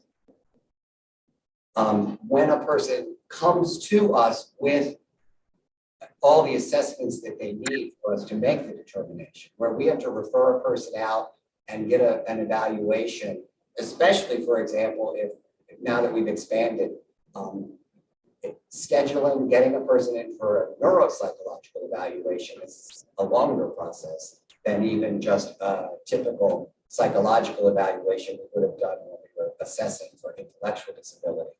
But when you look at the 22 figures where she's referencing that the average was 46 days, we say up to 45 days if they have assessments, up to 90 days otherwise. So to say that overall we had an average of 46, you'd have to look at the data to see how many of those people needed the evaluation so that you can see how often we were meeting that metric. The reality is out of 70 people who applied in that year, we had just over 10% where the assessment took more than that 90 days. And importantly, we had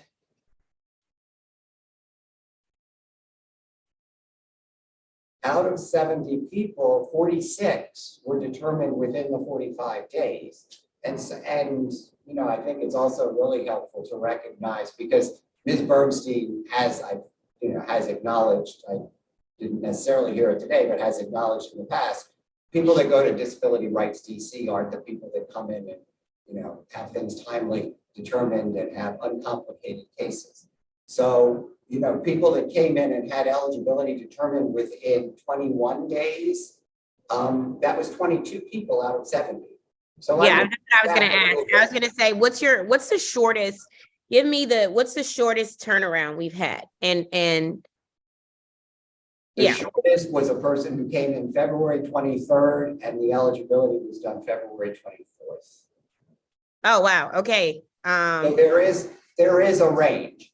At the same time, I want to say, you know what, perhaps at the time of expansion, what the expansion did was cause us to really focus on all of our processes with intake and eligibility. And we have been taking some steps to streamline that process, to examine it.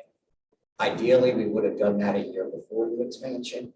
Ideally, we would do that regularly. The reality is we're taking a really close look at all of these numbers, trying to understand. So if one person came in and we could determine eligibility, you know, out of 70 people, it's a relatively low number, but 9 people had eligibility within 2 weeks. So what we're doing at this point right now is taking a look at all of them and doing a deep dive within the different quartiles of eligibility determination to have a good understanding. Someone who came in and eligibility is determined within 2 to 3 weeks, what does that person look like? right, that's what I'm trying to understand. Different from the outlier. And so we're in the middle of examining all of that so that we have a good sense of what can we be telling people, what can the community liaisons tell people when they reach out? Here's the way to move it forward more quickly. And are there some things that we need to look at in our process so that we can make sure that we have a process that is as streamlined as possible? Okay, no, I appreciate that feedback. And I guess the factor I'm wondering is within whether within the context of budget is one, I guess you have 3 community liaisons, and then you said 5 eligibility service coordinators, 1 supervisor. And so what I'm trying to say is if we have more eligibility service coordinators, what I'm trying to estimate, if we had 8 eligibility service coordinators or 10 eligibility service coordinators, would we be able to get that service level agreement, that time that you all have set for yourselves, which is 45 days? Will we be perhaps able to get that down to 30 days if we had more of those people? So I'm trying to quantify, basically, trying to get down the time based on whether we need more people in those positions. So I want to first correct, apparently, it's 4, not 5 eligibility service coordinators that we had. That Okay. And so we did have 2 and we increased that to 4. So we doubled it.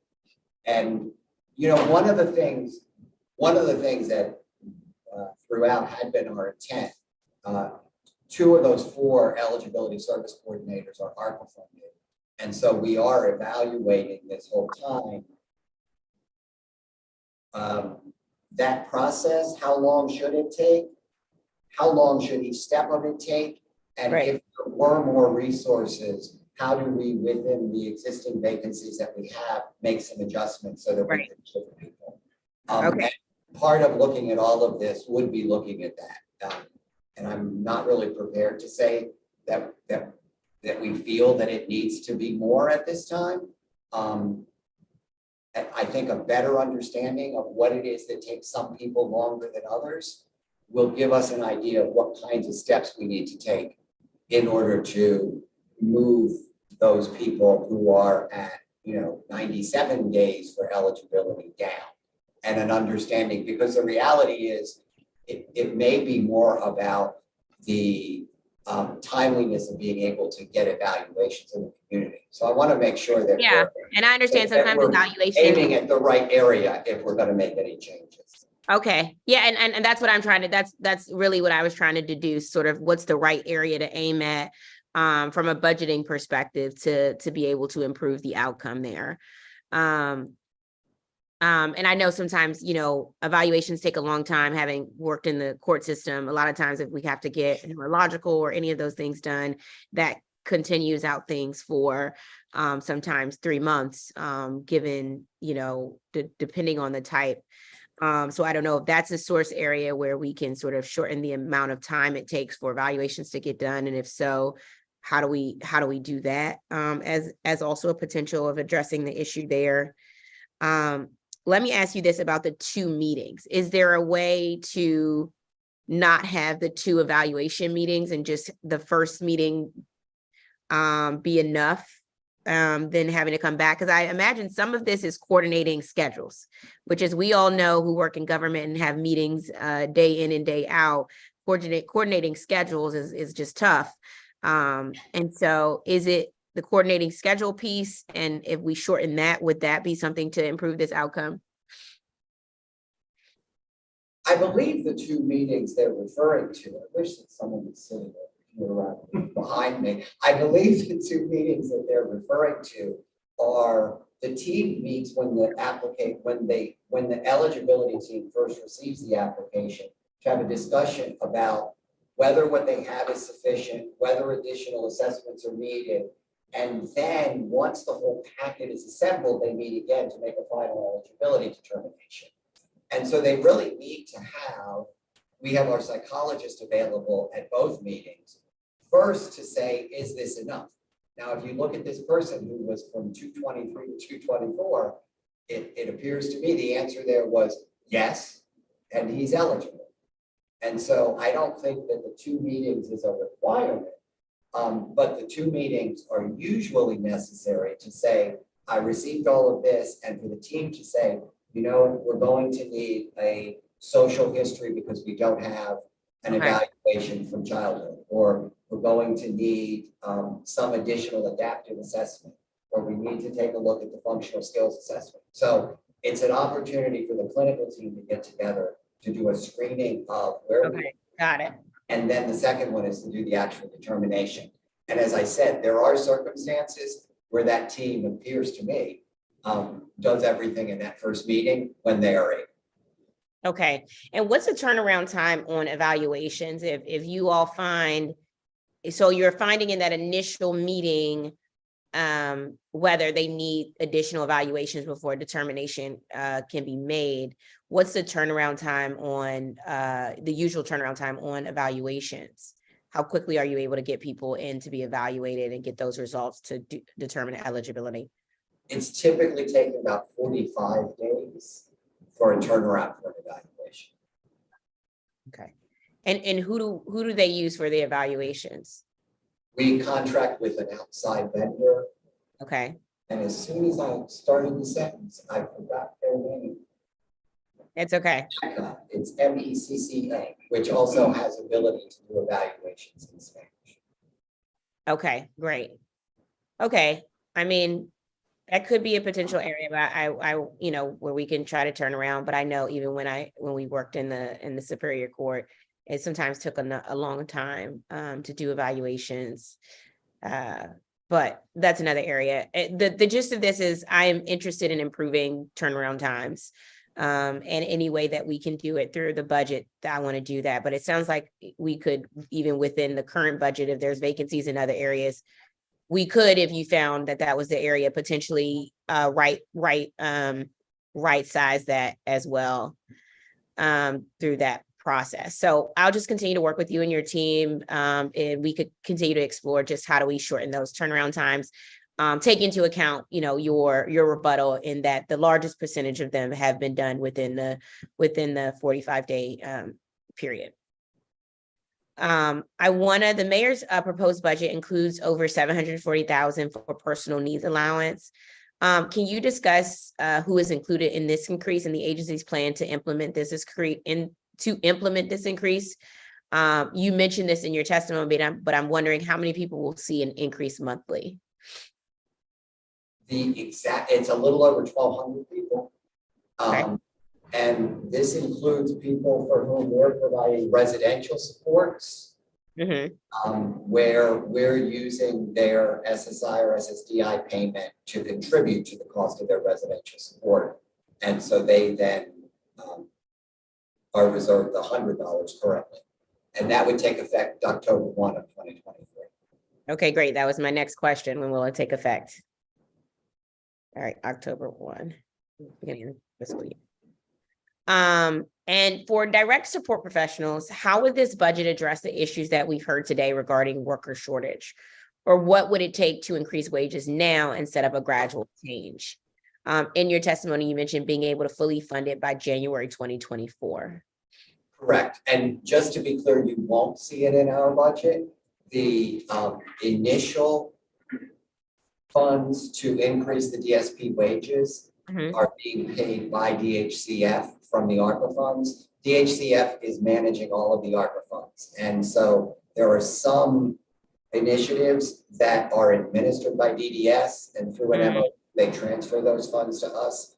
But for the direct support professional wages, the way that it's working is that each of the providers was required to provide a list of all of their FTEs and their current pay rate. So the DHCF could calculate how much was required and the amount of time required to be able to move the average, and this is the average rate, from the living wage up to 117.6% of the living wage. What they've been able to do is give a 10% bump, give adequate funds so that providers can increase wages by 10% of the living wage effective January 1, 2023. And there will be a second allocation in January 2024 that will allow them to increase those wages up to 117.6%. The challenge will be in our budget hearing next year, because we will have to do a waiver amendment in order to change the wages within our waiver and increase the wage in the waiver, and that will be in DDS's budget beginning in FY25 after the implementation of the ARPA, after the ARPA dollars that have been dedicated to this have been exhausted. And just to be clear, payment for things such as the qualified intellectual or qualified developmental disability professionals that are included in our rates, those are paid by paying a percentage of the cost of our services for each person. So when we raise the wages of a DSP, on top of that, there's a 10% increase that goes to fund portions of other staff and a 13% administrative cost. So in addition to that increase, we pay the additional 23% increase. So there are additional funds going to the agencies to make some of those additional increases as well. Yeah, okay. And just for your information, though you don't see it in our budget, the initial allocation this year was approximately $17 million. And that got us to the 10%. That was the total cost, our local share this year, because of the enhanced federal match, was about $4 million. Once that match ends, that would have been $5.1 million. And that's just for this year. Next year, it'll be at about, in local funds, about $8 million to get us all the way to the 17.6%. Okay. And we had some conversation earlier about taking into account pre-COVID. Wondering, are you working with DHCF to increase the wages or to fully fund it before January 2024, since this increase was based on need pre-COVID? It sounds like there's an urgent need there. This issue of, and it isn't, it isn't actually just an issue of wages. The issue of the healthcare workforce in the district, Right. Beyond just the DSP workforce, but across the Right. board, the healthcare workforce has been an issue that Mayor Bowles was very concerned about. And because of that, as Mr. Paragal referenced, she did convene through DC Health, the healthcare workforce task force that has submitted now, I believe they have now. We had our final meeting at which all of the various recommendations about ways to increase the workforce, not just looking at wages, but a number of different, there were 5 separate subcommittees that worked on different areas to strengthen the healthcare workforce in the district. So we expect that the mayor's final, that the final recommendations and the mayor's response to those recommendations should be forthcoming. Okay. So what has the department put in place to ensure all HHA and DSP effectively receive this wage enhancement? So in order to receive the allocation, as I said, the providers are required to report on wages paid, and so what's going to happen is that DHCF will be requiring each of them, now that they've given them the allocation, to submit evidence of what their current wages are for every single DSP on their payroll. And that will occur later this year. So DHCF follows up on that before they make the next allocation to increase the wages even further. Okay, all right. It sounds like I just have to have some communication with DHCF. We've done this in various areas now, I think, and we want to make in different parts of government within the district. So I just want to make sure that the aides are actually going to receive these funds. And I think that's the most important piece there. Last year, the agency received $2 million across multiple programs for subsidies to provide services and support individuals with intellectual and developmental disabilities. Can you discuss more about how the money was used or spread out to support individuals with intellectual and developmental disabilities?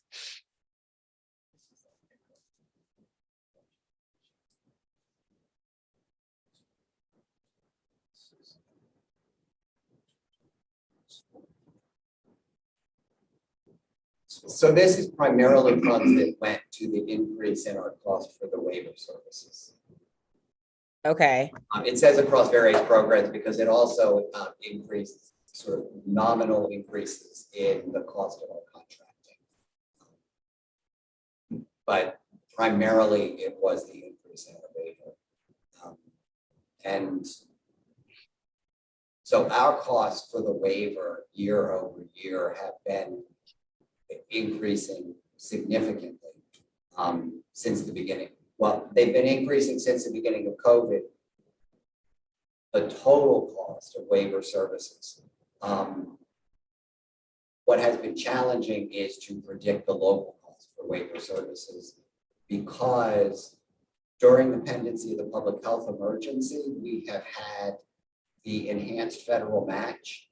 The federal match for our waivers was 70%.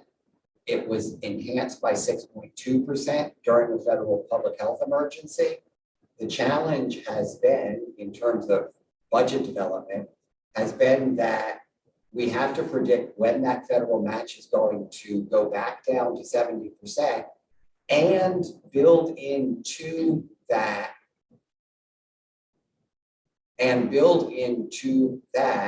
the fact that the flexibilities and enhanced rates that we have in the Appendix K to our waiver remain in effect for 6 months after the end of the public health emergency.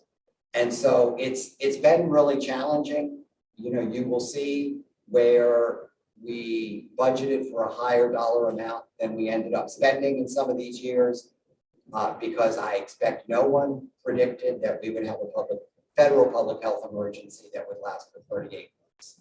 We now do know the end of the public health emergency is May, and HHS actually put in place a measure to gradually reduce the enhanced federal match as opposed to just ending it at the end of the public health emergency. So we now know what the federal match is going to be into fiscal year 24, and we've developed our fiscal year 24 budget based on that. Okay. And so for one thing I saw is, I'm going to ask you later about post-public health emergency needs, but we can talk about it now. What are some of the agency's plans to address needs post-public health emergency? So I guess, one of the challenges that presents is making amendments to your waiver is a process. When we, for example, we did our waiver renewal in October, and we started that process about 10 months at least in advance. Waiver amendments are not something that you can decide on in just one day. And to be clear, when we did our waiver renewal, in fiscal year 22. We had regular meetings with stakeholders. We published our Appendix J, which was the waiver rates that will be in effect when the public health emergency ends. We provided opportunities for public comment. We had regular meetings with people to have more informal conversations. And so we don't have a plan to do a waiver amendment at this time because we just did that. We just did that this calendar year, finalizing our waiver amendment and our waiver renewal that went into effect October 1. We are, however, engaged in, I'm trying to think of whether it's published at this point, if the solicitation for, we are doing a waiver rate study so that we can look at overall our waiver costs, and that waiver rate study could justify a waiver amendment based on the results of the rate study. And I am pretty certain that that is either, it is in process or close to the point. The solicitation is in the process of development and will be published soon so that we can move forward on that waiver rate study. And that will give us more objective information and information that we can really use with CMS to justify any proposed changes to our waiver. Okay, great. Well, please keep me posted and the committee posted on the rate study as that moves forward. We are obviously still going through the budget, but it looks like the supplemental rescinds 3.7 million from your local funds. Do you have any information about this? Yes, that relates to what I was just speaking about regarding when we developed the FY23 budget. Okay. We developed it with an expectation, that the public health emergency would end in the summer. And we were mistaken. And so it continued into this fiscal year. We expected that it would end in the summer of 22. Okay. It continued into this year, which means that the enhanced FMAP continued into this year. Our projected total waiver expenditures this year appear that they will approach $330 million. So when you talk about maybe you will get an additional 6.2%, that's a lot of money. Right. So, having to project a year in advance whether the public health emergency is still in place, right. We have erred on the side of projecting that it would not be, because if we had the additional funds, we're in a much better place than if we projected that it would be in place and it ended and we had to come up with those additional local funds during the fiscal year or be anti-deficient.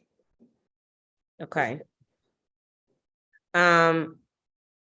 It also appears that the funds for contracts and procurement were reduced significantly from 220K to 800K. Is that the case? And if so, will the agency manage with this reduction? For contracts and procurement? Yeah, it looks like it. Can you tell me where you're looking on the, I assume you're looking at the budget book? It's in our I guess it's in our documents that we got from the budget office.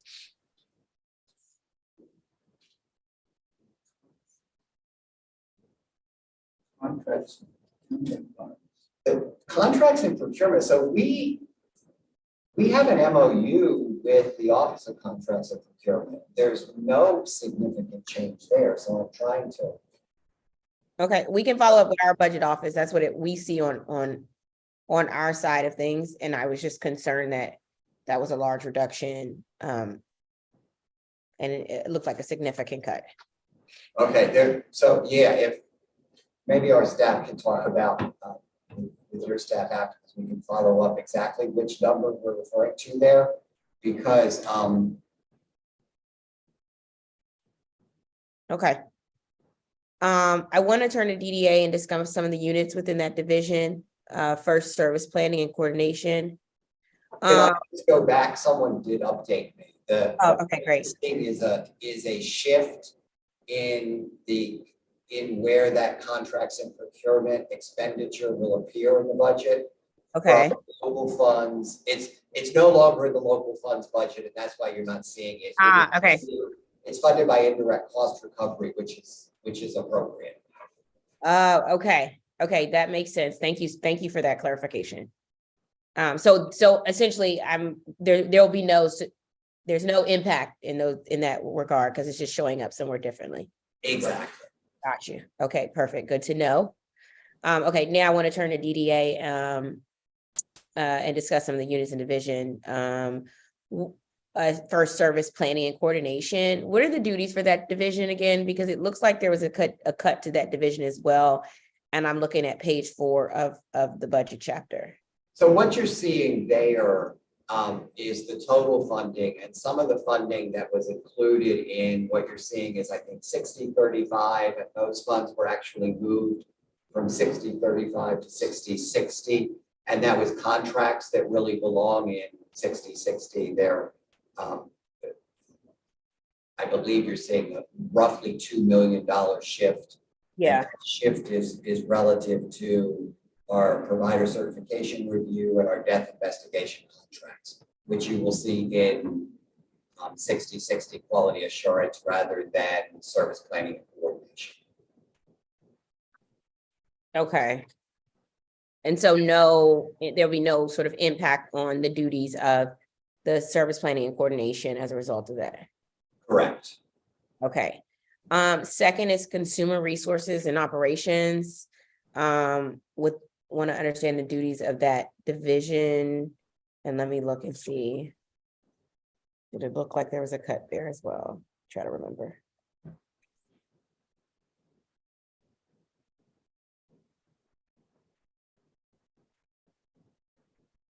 All right, I can't see what page, but just what is the for consumer resources and operations, what are the duties of that division?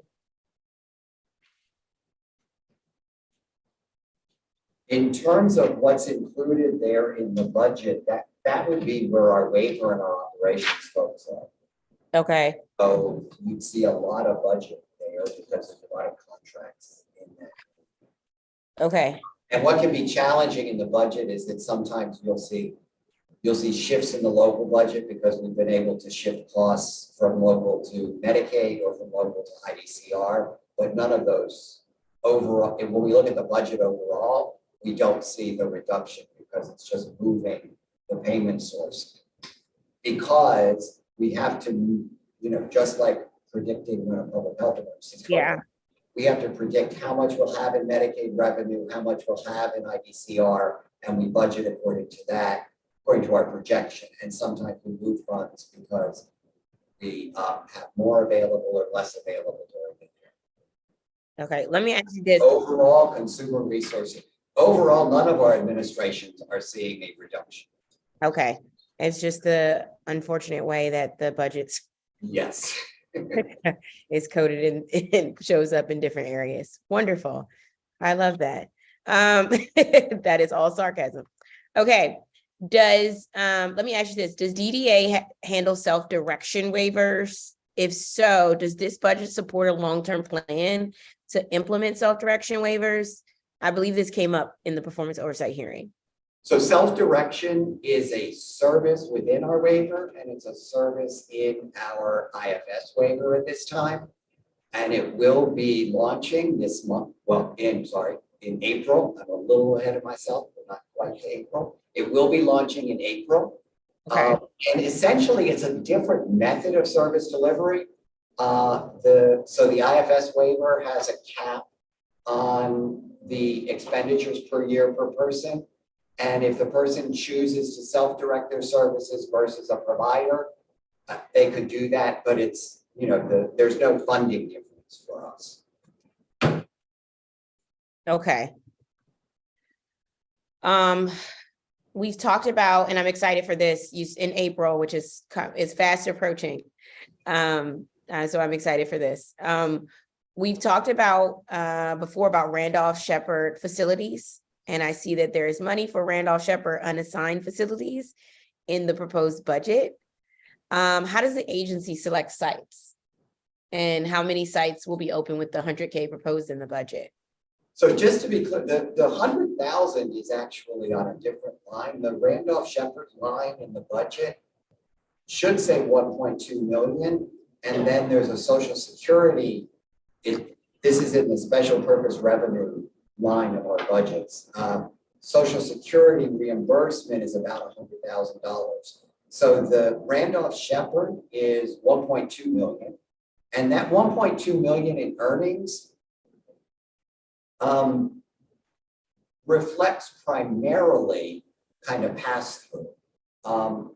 Randolph-Sheppard is what's also called the Blind Vendors Program. It's a program that currently has 22 vendors, 27 vendors, and 30 facilities. 30 facilities, 27 vendors. What you're seeing in that 1.2 million, however, are earnings from every federal and district building in the District of Columbia is required to pay the earnings from vending machines in their building to DDS, which goes to the Randolph-Sheppard program.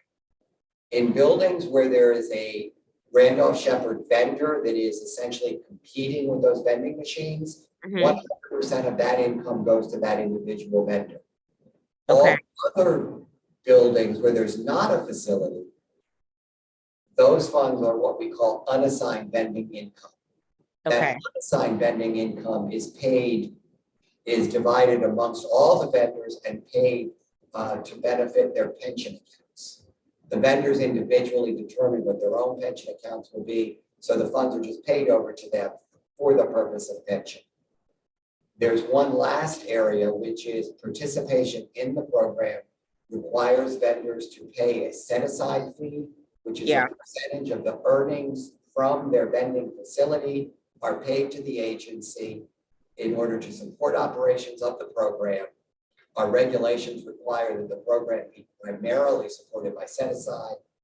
Those earnings account typically in a year about $250,000 in set-aside earnings are paid to the agency to assist with repair and maintenance of equipment, operating new facilities.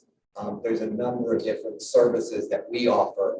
All of the equipment and fixtures in the facilities belong to the state, actually. The vendors don't have to purchase them on their own. And so those funds that come in are used to perform those functions. Okay, well, ever since you showed this to me, I just think this is great, such a great initiative and program. And I just wanted to see how you all select, how does the agency select sites? So every time that a federal or district agency opens a new building, they are required to first offer space to the Randolph-Sheppard program, the opportunity to establish a Randolph-Sheppard facility. I may have brought you by when you visited our building. That's right, yes. The self-serve facility that we have. And we have Yeah. a number of those that are going in at various district agencies. Okay, great. So that's what I wanted to know, if if we had any more coming up in any new district agency buildings. No, oh, MPD.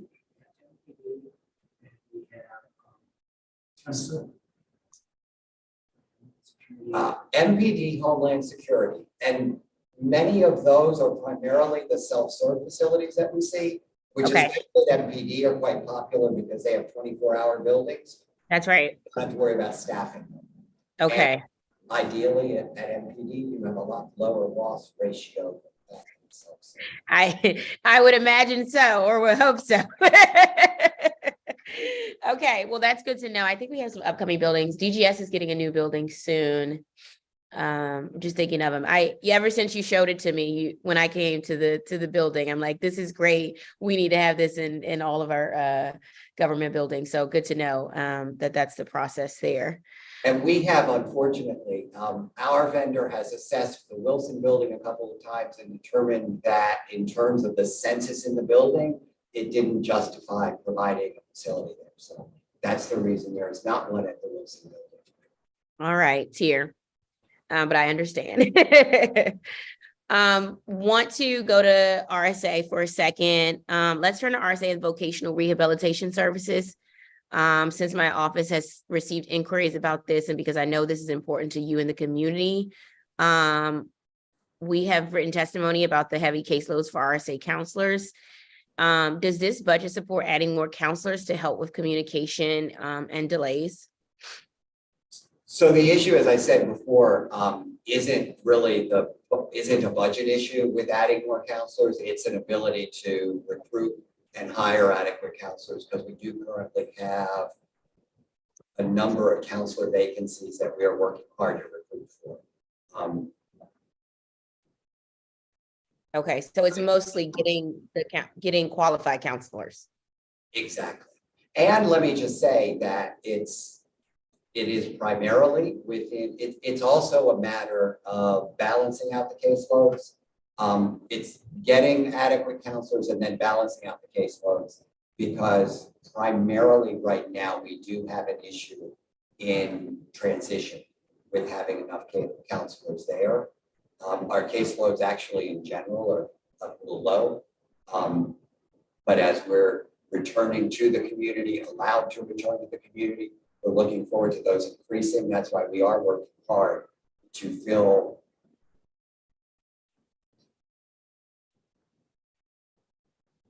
nine VR counselor vacancies. Okay. Is there any what's the specialized, what's specialized requirements do they have for your RSA counselors as far as licensing requirements go?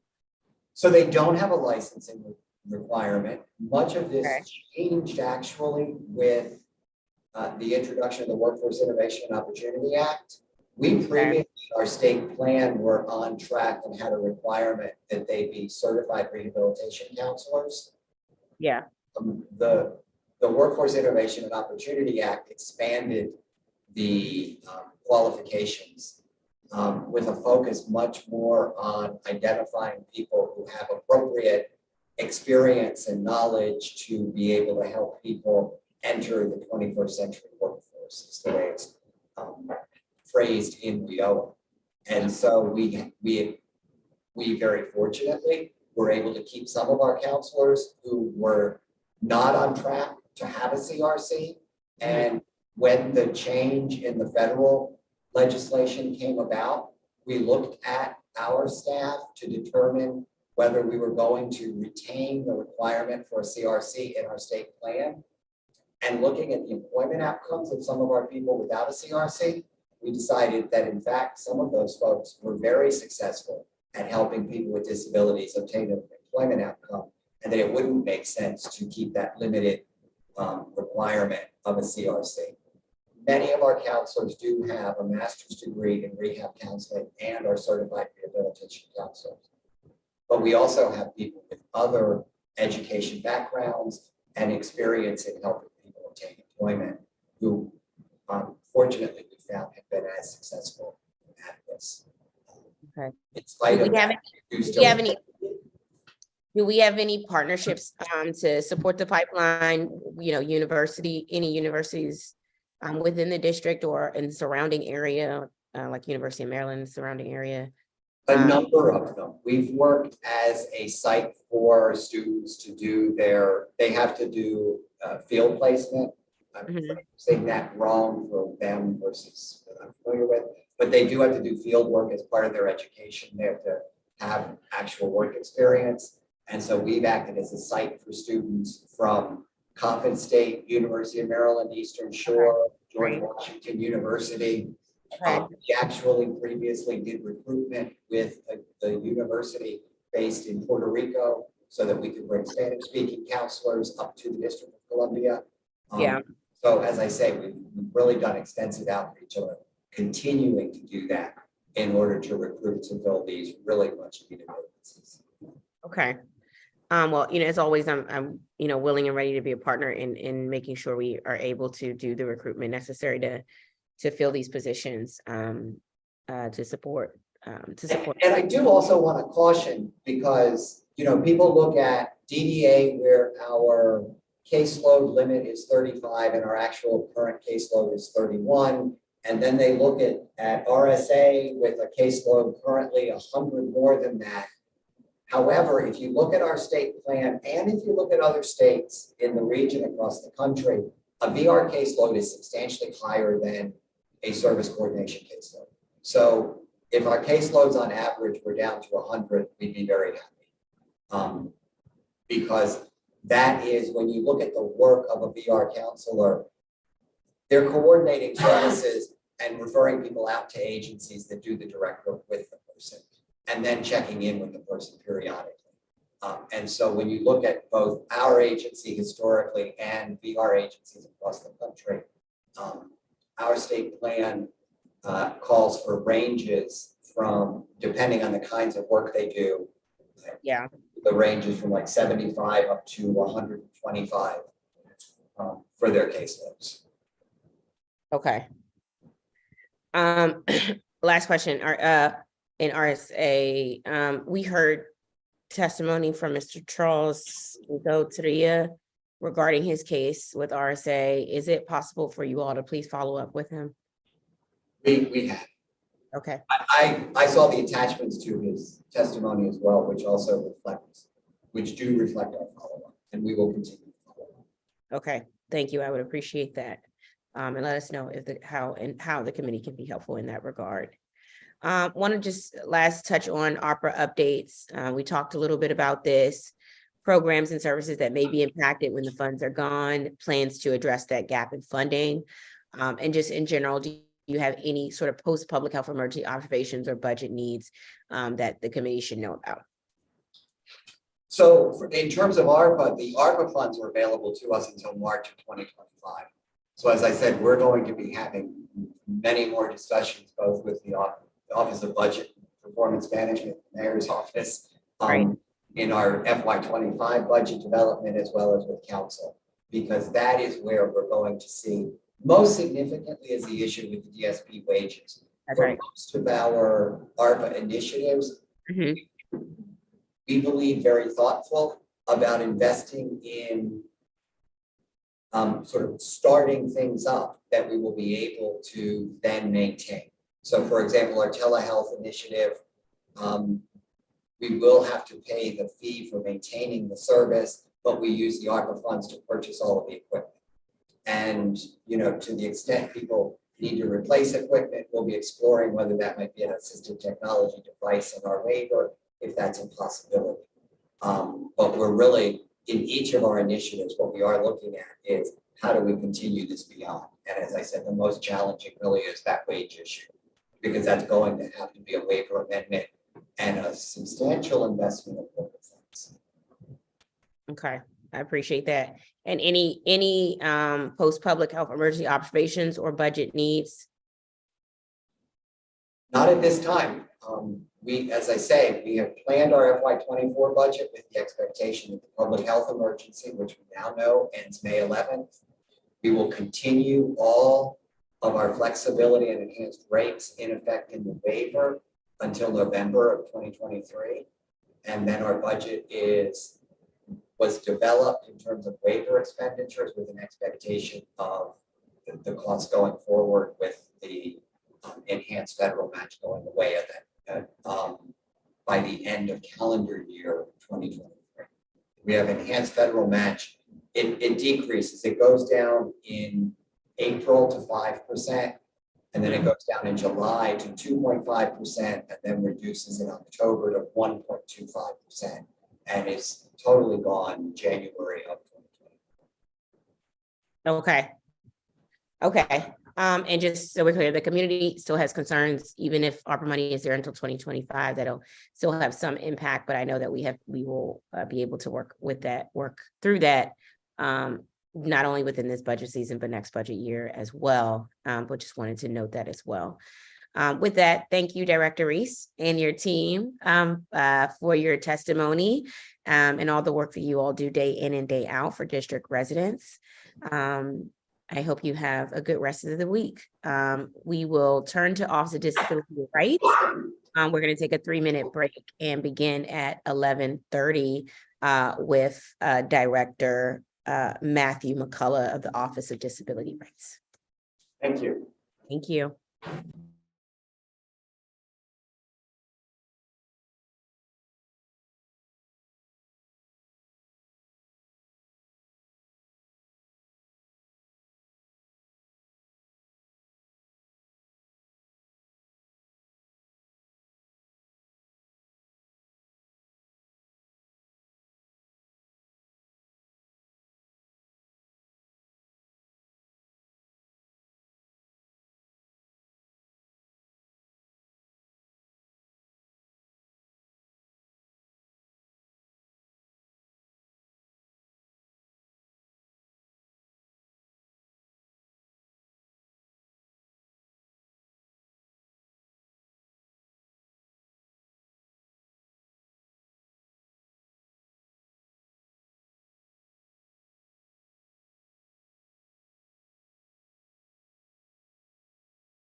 Okay. All right, good after, oh, no, it's still morning. Good morning, Director McCullough. Do you have any other witnesses who will be joining you? Good morning. Yes, I have Tony Young, who serves as the budget officer for both DDS and ODR, and I also have Miss Allison White, who serves as the leader for the Dealing Council. Okay, and they're in the room with you? No, they're separate. They're separate in locations, unfortunately. Okay, we just need, then let's upgrade, I'll have my staff put them as panelists. Thank you so much. Allison and Anthony, if you could raise your hands so that my staff can see you to promote you to panelists.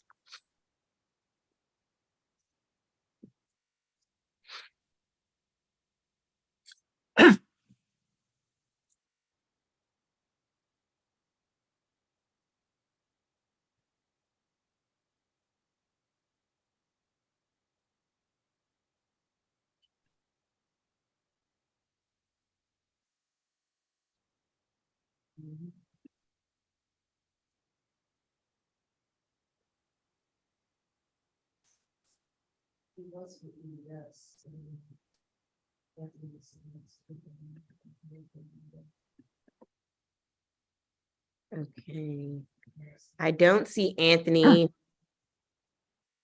Anthony, can you raise your hand?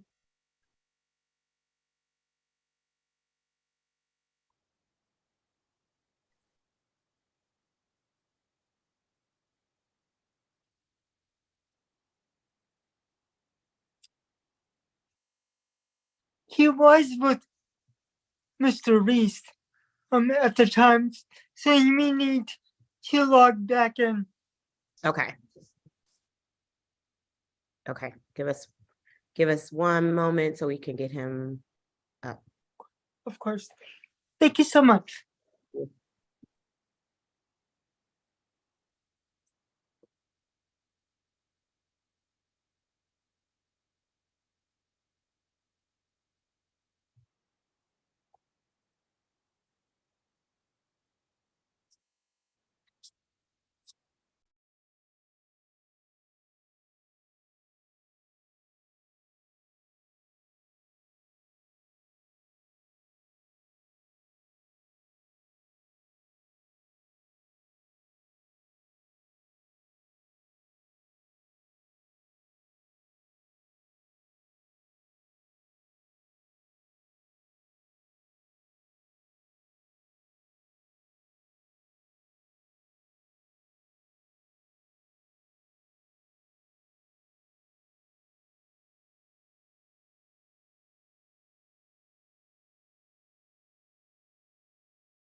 Okay, we are ready to go.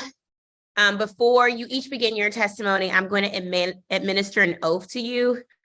If everyone could please raise your right hand. Do you swear or affirm under penalty of perjury that the testimony you're about to give to the Committee on Facilities and Family Services is the truth, the whole truth, and nothing but the truth? I do. Yes. Thank you. Director McCullough, you may begin your testimony. Excellent. Before I do, I am a Filipino American. In his upper 40s. I'm currently wearing some glasses. Clean shaven. I'm wearing a gray dress shirt with a silver and black tie. And I'm also a person with cerebral palsy. In celebration of DDS Awareness Month, I want to extend my greatest appreciation to Mayor Bowser for appointing me as the agency head for ODR since 2017. Knowing that I'm probably the only one with DD serving as the agency head. Of course, in DC, like many other states across the nation, have a lot of work to simply offer employment to folks with DD. And so, but I know Mayor Bowser and DDS is constantly working on that front, and ODR is more than willing to assist in finding more people, more qualified people with disabilities to work with the DC government. With that in mind, let me formally start my budget testimony. Good morning, Chairperson Lewis George and the members of the Committee on Facilities and Family Services. My name is Matthew McCullough, and I'm the Director of ODR. It gives me great pleasure to speak on the agency's proposed fiscal year 2024 budget. Mayor Bowser's fiscal year 2024 budget makes strong strategic investments in building local businesses and the area economy, affordable and accessible housing, education, human services, public safety, transportation, infrastructure, and employment services that provide our residents with disabilities with a viable pathway to improve their own trajectory and quality of life.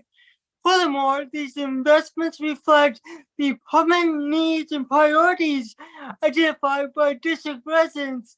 The 3 budget engagement forums conducted in February during the budget formulation process. ODR focuses on the District of Columbia government's commitment to the American with Disabilities Act and compliance with all federal and local disability-related laws.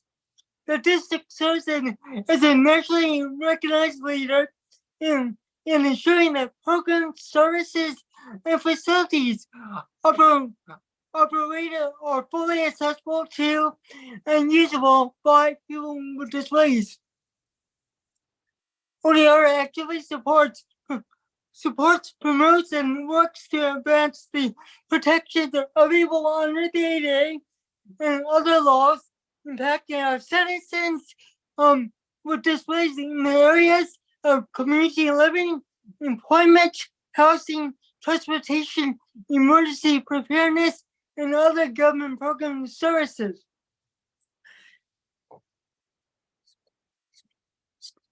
Specifically, our agency probably provides the following services: guidance, information, technical assistance to district government agencies and people accessing government programs and services, resolution of requests for reasonable accommodation and modification of policies for district employees and community members with disabilities regarding accessibility to district building services, programs and activities, ADA and disability sensitivity training, aid to district agencies in accessing effective communication services involving sign language and braille interpretation, and providing staff and administrative support to the federally funded Developmental Disabilities Council and the Mayor's DC Commission on Persons with Disabilities. Let's talk about ODR's proposed fiscal year 2024 budget. As detailed in our budget chapter, ODR proposes a total operating budget of $2,104,829, an increase of $24,900 from fiscal year 2023. In local funds, ODR proposed budget includes an increase of $12,828 and one full-time equivalent across multiple programs to align with the projected salary and fringe benefits across multiple programs. Additionally, the local funds budget proposal includes an increase of $2,072 in non-personal services in the disability rights program to align with resources with operational spending goals related to professional service fees. And federal grant funds provided to the Developmental Disabilities Council a proposed increase of $10,000 in one FTE in the Disability Rights Program is to align the budget with projected grant awards during fiscal year 2024. The full funding of $637,570 is allocated to the DDC to assist in their efforts in implementing their 2022 through 2026 state plan to improve the quality of life for all district residents with developmental disabilities and their families. The remaining operating budget of $1,467,259 constitutes 16 staff who have an unwavering commitment for greatness, excellence, and discipline, while ensuring that the District of Columbia continues to serve as a national model of urban accessibility. Looking toward the future, the mayor's fiscal year 2024 budget supports ODR in offering strong leadership, direction, and implementation of the following projects and initiatives.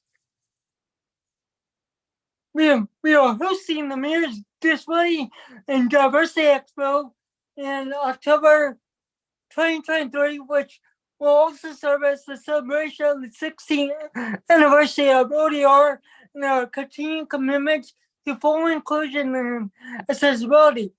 In partnership with multiple district agencies, we will continue to monitor and implement the district's 2021 through 2024 Homestead Community Integration Plan in collaboration with the DC Homeland Security and Emergency Management Agency. We will effectively support all partnering agencies in developing and implementing effective emergency plans, tools, and resources inclusive of people with disabilities and aging population in accordance with the Emergency Preparedness Settlement. And we will continue to cultivate opportunities for respect and social inclusion among the aging population, neighbors, and visitors through multi-generational and cultural activities, partnership with the Age-Friendly DC Task Force. In closing, the ODR anticipates a strong future in the upcoming fiscal year. On behalf of ODR and our community stakeholders, we are proud of the strong leadership provided by Mayor Bowser by ensuring that the District of Columbia continues to serve as a national model of accessibility. I extend my great appreciation and respect to my staff, the DDC, and the DC Commission on Persons with Disabilities for their tireless efforts and commitment in improving the trajectory and quality of life for all citizens with and without disabilities. Thank you very much for this opportunity to speak before this esteemed committee and the council. I welcome any questions that you may have. Thank you so much, Director McCullough, for your thorough testimony and your service to district residents every day and your entire team. Thank you very much. I want to start with just agency updates. If you can discuss any vacancies and plans to fill the vacant positions and what duties for each vacant position, and do we anticipate needing more staff in fiscal year 24? Excellent. So I'm pleased to announce that we have identified a candidate for the chief of staff. That's the only vacancy that we currently have at this time. The DC Human Resources is extending the formal offer to the candidate during this week of March 27, 2023. The anticipated start date for the new chief of staff is mid-April 2023. So we made progress on that front. And I know that agency does not anticipate the need for additional staff for fiscal year 2024. Okay. I'm excited for that. I know you've been doing a long process for your chief of staff, and so I look forward to meeting that person should they accept the extended offer that is coming. Do you anticipate needing more staff in fiscal year 24? And if so, in what positions do you think you would need more staff in? I think at this time, the fact that ODR is given 2 additional FTEs going into fiscal year 2024, I would say that we do not need additional funding for staff. We want to prove that we can work with the resources that are already given to us, and I look forward to showing that we can on that front. Okay. Do you anticipate any spending pressures for the remainder of the fiscal year 23 and then fiscal year 24? No, I do not anticipate any spending pressures from this fiscal year or going into FY 2024. Thank you. Okay. How much did ODR spend on language line solutions interpretation services in fiscal year 22 and fiscal year 23 to date?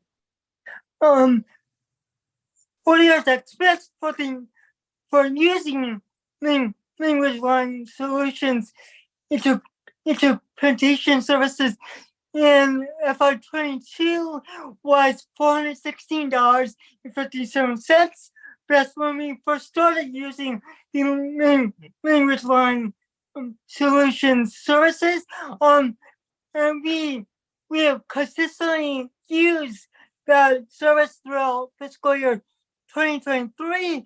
As of February 2023, we have expended $2,314.21. Okay. Could you account for what infrastructure investments ODR made in fiscal year 22 and fiscal year 23 to date, and how much did each investment cost? So ODR did not possess or conduct any infrastructure investments in FY 2022 or FY 2023 to date. Okay. And do you anticipate having any infrastructure investments in fiscal year 24? No. Okay. Is ODR on track to underspend a similar high percent of its fiscal year 23 budget? If so, why and what departments of the agency are underspending the most this year? So the perceived underspending is actually not underspending. It represents the federal grant that the DD Council has. And I'm going to let Ms. Allison White explain how does the federal grant that the DDC receives on an annual basis. So Allison, please take it away. Thank you. Hi, thanks, Matt. This is Allison White. I'm the Executive Director of the Developmental Disabilities Council for DC. And our budget looks a little different than the local budget for ODR because our federal grant allows us to spend our money over the course of 2 years and then allows us a third year to liquidate that spending. So at any given time, we're operating with 3 fiscal years of funding. So we're still, we spend our oldest money first. And the reason our federal grant allows for that is because DD councils are charged with incorporating a lot of public public engagement in how we spend our funds. So every year, the DD Council members, which are 23 people, we have some vacancies, but we're a 23-member body appointed by the mayor. That body approves our annual budget. And so we have to make sure we're being responsive to the community. And we often give grants and have a competitive grant process. And the people who review those grants are volunteers, are our DD Council members who are volunteers. And so that in order to make sure that the process is community driven and focused, it takes a little more time. And so all DD councils are allowed that 2 years to obligate the funds and then a 3rd year to liquidate it. So we are on track for spending. We've never had to, well, in the last 5 or 6 years, we haven't had to revert funds. So we're doing okay.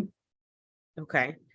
Thank you for that. Last year, you all testified that the fiscal year 23 budget would support numerous projects like the 2-year initiative in gathering ADA assessment plans from agencies within the district government, partnering with multiple district agencies to continue to monitor and implement the district's 2021 to 2024 Olmsted Community Integration Plan, and working with HCMA to support partner agencies in developing and implementing emergency plans and resources inclusive of people with disabilities.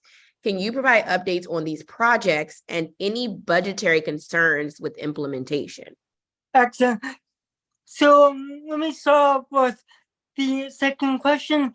ODR does not anticipate any budget concerns regarding any other projects that we are currently involved with.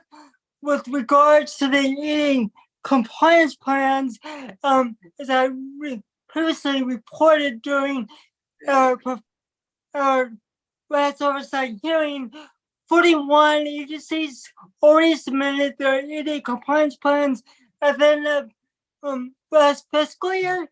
Since then, 14 additional agencies have submitted their ADA compliance plans to ODR for review. In terms of the Homestead Community Integration Plan, the greatest achievement with this is dealing with placing emphasis on the partnership among 14 different agencies, and which involves information sharing, metric outcomes, focusing on integrating district residents with disabilities back into the community. We constantly touch base with every agency, and what has happened is each agency has identified homestead related metrics in their actual agency performance plan on an annual basis. So they actually report back to OCA talking about what have they done to improve the integration of our community members with disabilities that are at risk of being institutionalized or being placed in a hospital setting for longer periods of time.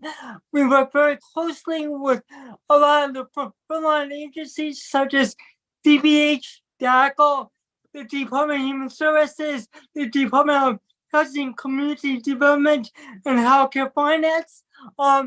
Being the fact that we also have DDOT and board and public libraries, that shows the district government's ongoing commitment to ensuring that all government services and programs are communicated on a very transparent basis to our DC residents. It also shows that our commitment to constantly working together and trying to solve the issues, the funny issues or any programmatic issues that DC residents may experience, trying to be reintegrated back into the community.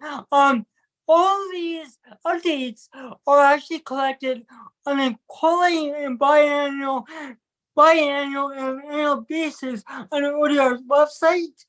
This is under the leadership of our attorney advisor, Evan Boland. She's done a great job trying to collaborate with these 14 agencies. We're also trying to expand our membership per se to include certain agencies that are currently working with our constituents that may be involved with the criminal justice system. So hopefully, part of the reason why we're focusing on that is that it's important to offer and provide community supports when they leave that criminal justice system, so they can have great success going back into the community, having jobs and housing and so forth. So we're constantly working on that front of working with those particular agencies responsible for serving that population. I also want to highlight a current initiative that the Department of Housing Community Development is currently doing. As we all understand, there are several housing programs, vouchers, and initiatives that are being conducted by several agencies, but no one really understands how do these agencies actually work together in terms of making sure what requirements are necessary for a person to actually take part in a DDS housing program versus a DACO housing program and housing authority. So the great thing about the Department of Housing Community Development that they're currently doing during this fiscal year is that they're trying to do sort of like a compository mapping of all the different agencies responsible for the housing vouchers and programs across the district government. And what DHCD and many of our partners is realizing is that that many of these agencies and departments simply do not talk to each other. So this is a great eye-opening experience on how are these various housing programs and voucher programs actually interconnected with each other. And I applaud the Department of Housing Community Development trying to integrate all these different various housing programs and vouchers in a cohesive, transparent way. So that's why ODR and the 13 other agencies are currently supporting DHCD on trying to come up with a comprehensive and understandable way of how these different housing programs are fully interconnected. So I look forward to that final deliverable later this year, hopefully. And so, but it's under the leadership of DHCD. So if you want to learn more about that, I encourage you to reach out to the leadership over to DHCD. In terms of emergency preparedness, as you know, the district government has been undergoing a settlement since 2018, partnership with the United Spinal Association being the primary plaintiff. ODR is serving as the subject matter expert in the area of EDA compliance and emergency preparedness. Emergency preparedness is a program under Title II of the EDA.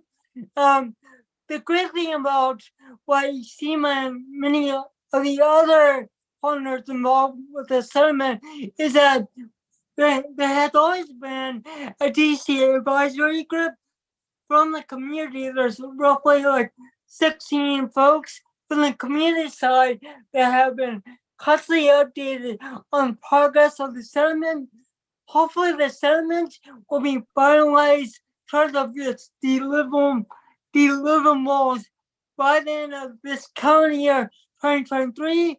We'll see, but the fact that we have constant input from the community has really strengthened the government's partnership with the community at large. In terms of ODR, we are constantly involved with working with the Department of Human Services on doing assessments on emergency shelters located in all 8 wards. We are also, we're also focusing on high-rise facilities and making sure that all district government lease and owned buildings have evacuation chairs, and we're also working with the community side of things in terms of high-rise facilities constitute any building that's seven floors or higher. So, for example, the Million building located at 441 where ODR is located, that's considered a high rise because it has like top floors, and so that's what we're talking about. We are also doing a partnership in terms of effective communication practices. This is led by ODR and the Mayor's Office for the Deaf, the DeafBlind, and Hard of Hearing. And throughout this fiscal year, well, throughout the remainder of 2023, ODR will be working alongside CMA doing live trainings, workshops, and tabletop exercises. So there's going to be a lot of work being done throughout this final year of the settlement, but I'm fully confident that we will prove successful and effective in trying to vacate the settlement. Thank you.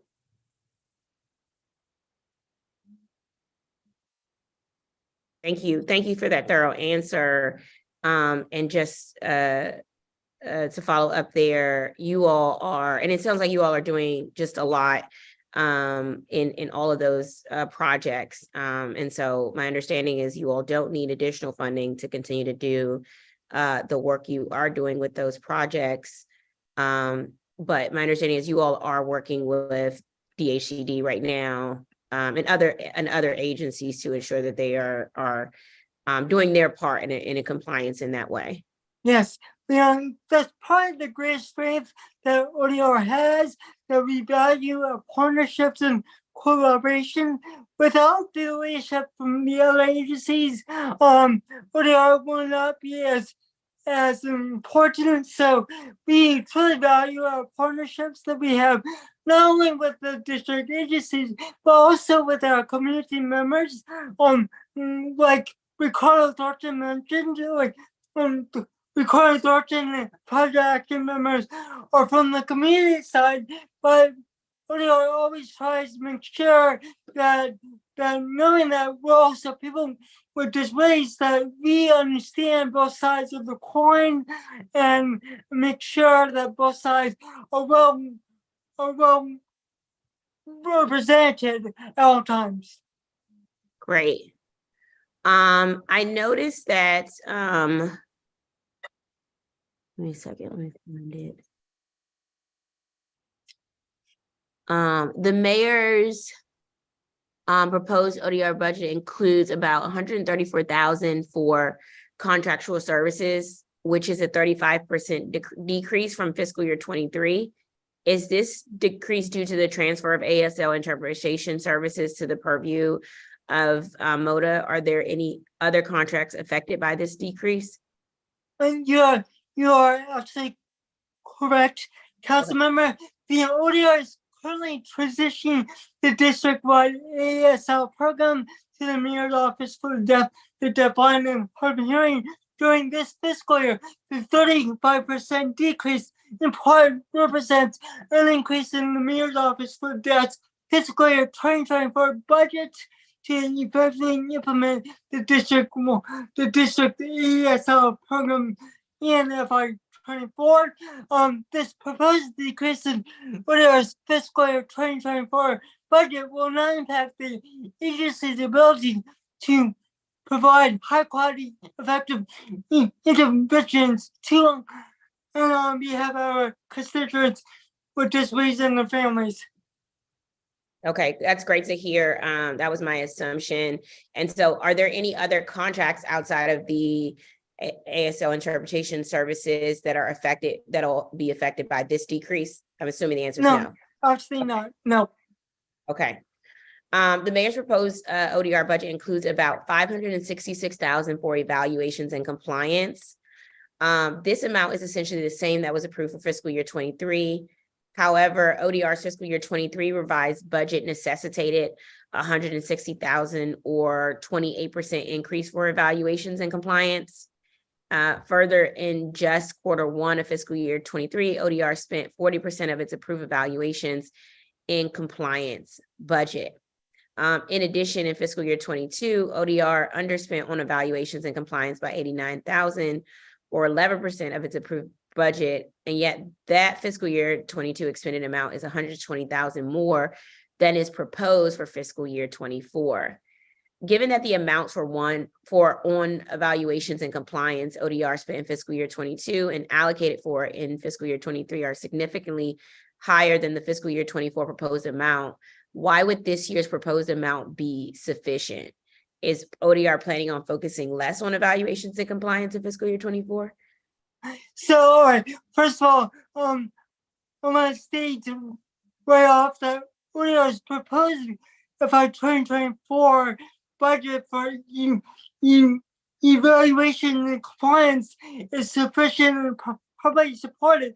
So let's talk about what happened in fiscal year 2022. All right, during fiscal year 2022, Mr. Henry DeMoss, former ED Title I employment specialist, retired from his position. Mr. DeMoss was one of the original employees hired to establish ODR and remained with the agency for 14 years. With the departure of this well-respected and loved gentleman, ODR's personal services budget accrued in cost savings for approximately 4 to 5 months, while ODR promoted the employment ED specialist position, recruited, interviewed, and hired a highly qualified candidate to replace Mr. DeMoss through DCHR's processes. The $89,000 of the perceived underspending in ODR's evaluation and compliance budget is largely associated with the personnel cost savings, while ODR is hiring an ED Title I employment specialist during this particular period. With regards to ODR's evaluation and compliance budget and division, the agency is fully staffed in fiscal year 2023. As a result, ODR's evaluation compliance budgets will reflect in an increase in expenditures. With regards to ODR's proposed FY24 budget, the budget is sufficient, probably supported. You're muted.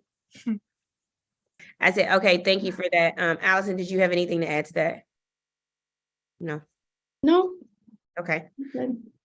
Okay. Looking at post-pandemic and budget needs, that's been a large conversation across all of our agencies, and especially considering this year. Do you all have any budget concerns, in consideration of post-pandemic? No, we do not have any concerns. ODR has been playing a primary role in assisting agencies to probably offer the reasonable accommodations for our employees with disabilities that are concerned about COVID-19 related concerns. We recently did a roundtable dealing with actual community matters that took place earlier this week. So in terms of money related matters, our expertise is offering the proper guidance to our district government agencies and officials so they can probably implement those reasonable accommodations to their employees that are concerned with the post-pandemic issues that everybody is concerned about. Thank you. Great. Thank you so much for that, and thank you for your testimony. And I look forward to continuing to work with you and your staff. And again, thank you for the work that you all do in service to District of Columbia residents. With that, we are going to move on to our last agency we will hear from today. From the Mayor's Office of DeafBlind, and Hard of Hearing.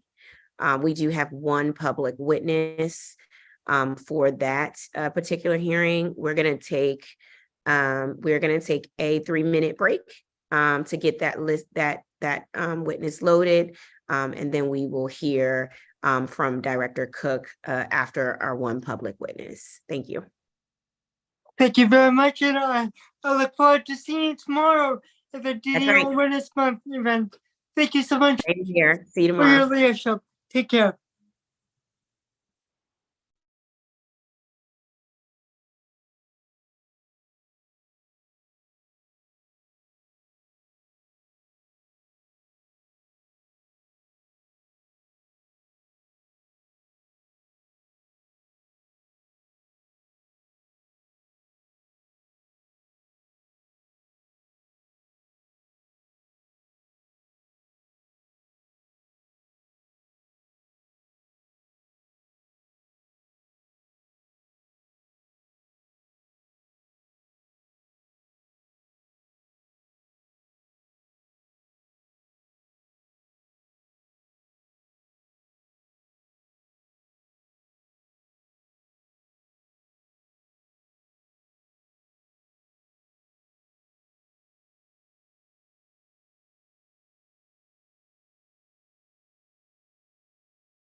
All right, good afternoon. I was trying to give an opportunity for ANC Commissioner Rob Dooling to come on and give his testimony, but he is not available. I wanted to do that because he was actually a fierce advocate for the creation of the Mayor's Office for Deaf, Deafblind, and Hard of Hearing. And so we are in gratitude for his years of advocating for this office and his continued excitement and support of the office.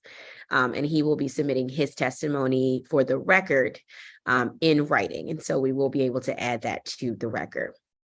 With that, we now have the opportunity to hear from Director Carrie Cook of the Mayor's Office of Deaf, Deafblind, and Hard of Hearing.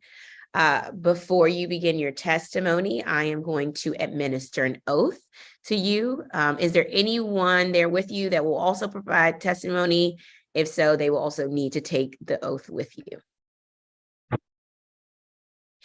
All right. No, it's just my. Hold on, we have Alicia, the AFO for the office. She'll be here as well.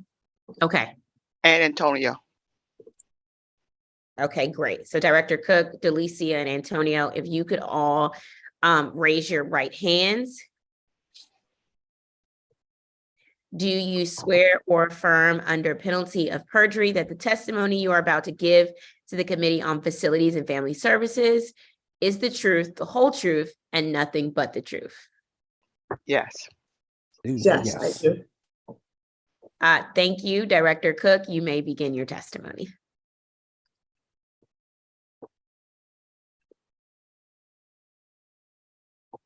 So,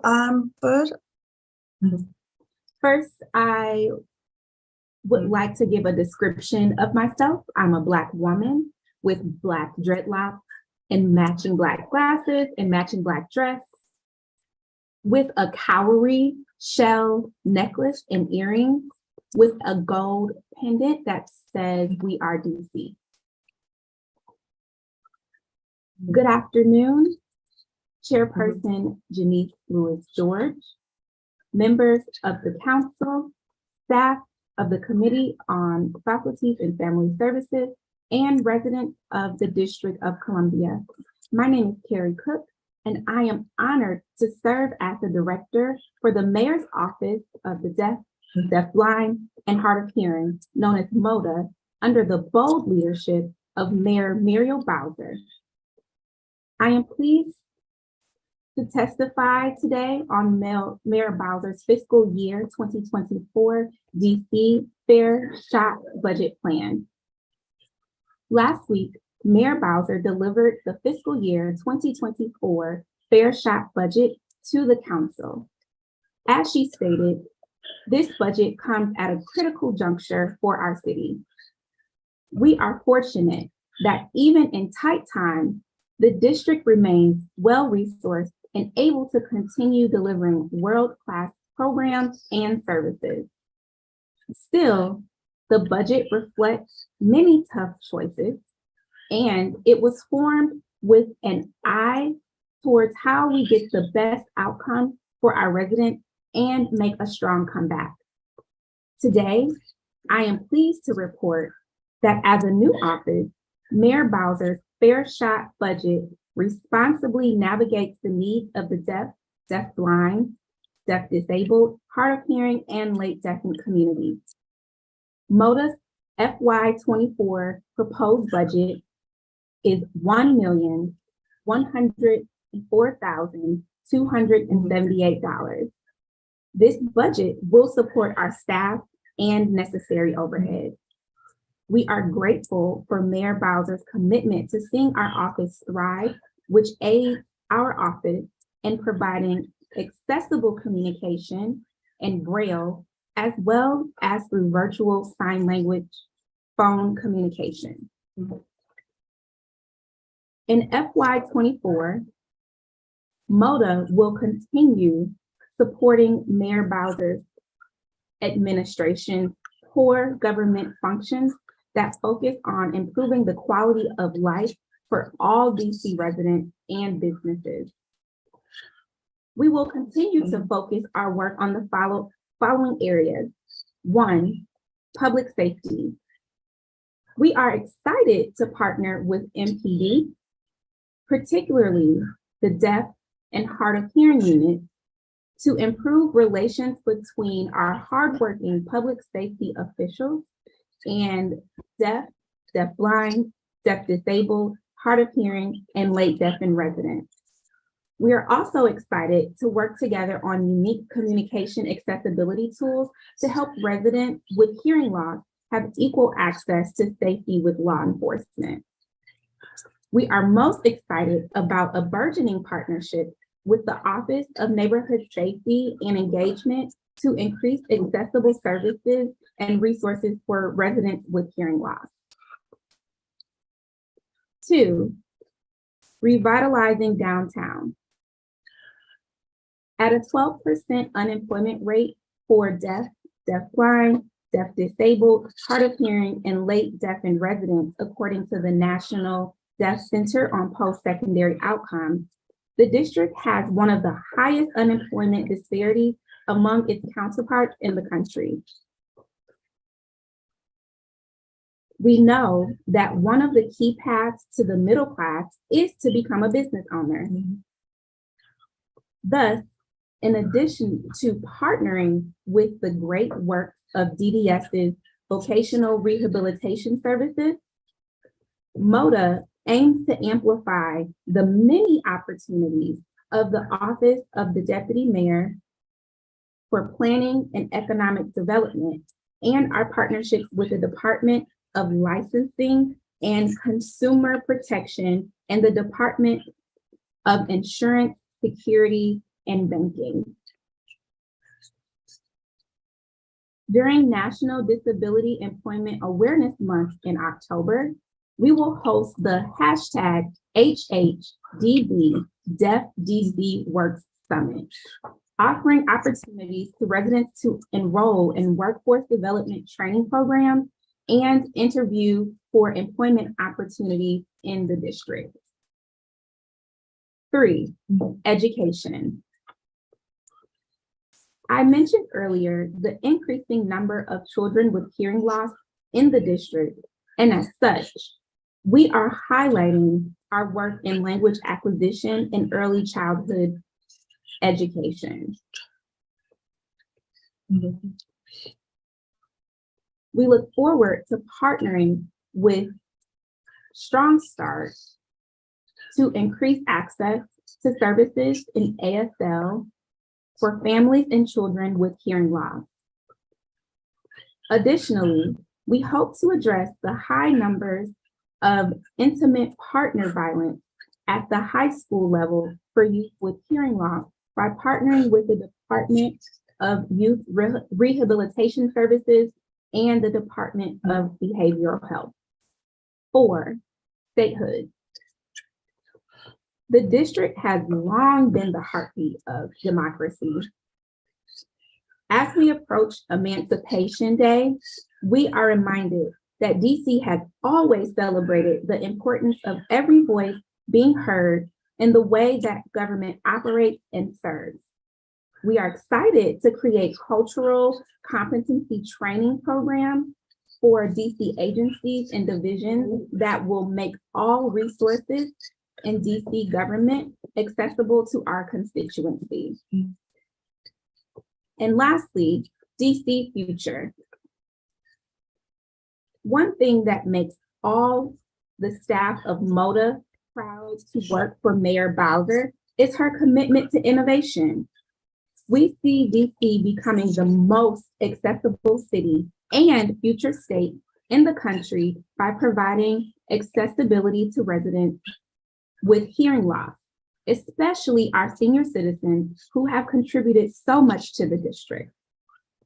Additionally, as the host of the Global Accessible Technological Summit, we bring world leaders in accessible technology to the district as DC builds a worldwide reputation as a leader in accessible technology.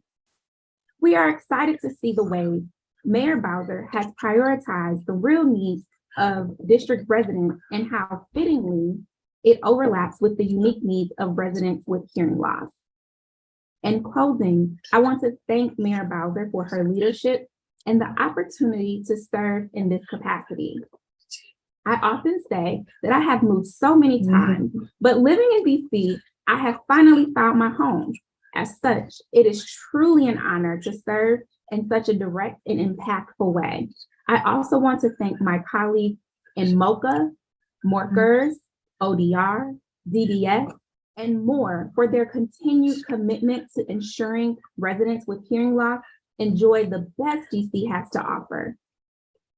I look forward to our continued work together to achieve our shared goals and give all residents a fair shot to benefit from Washington, DC's continued prosperity.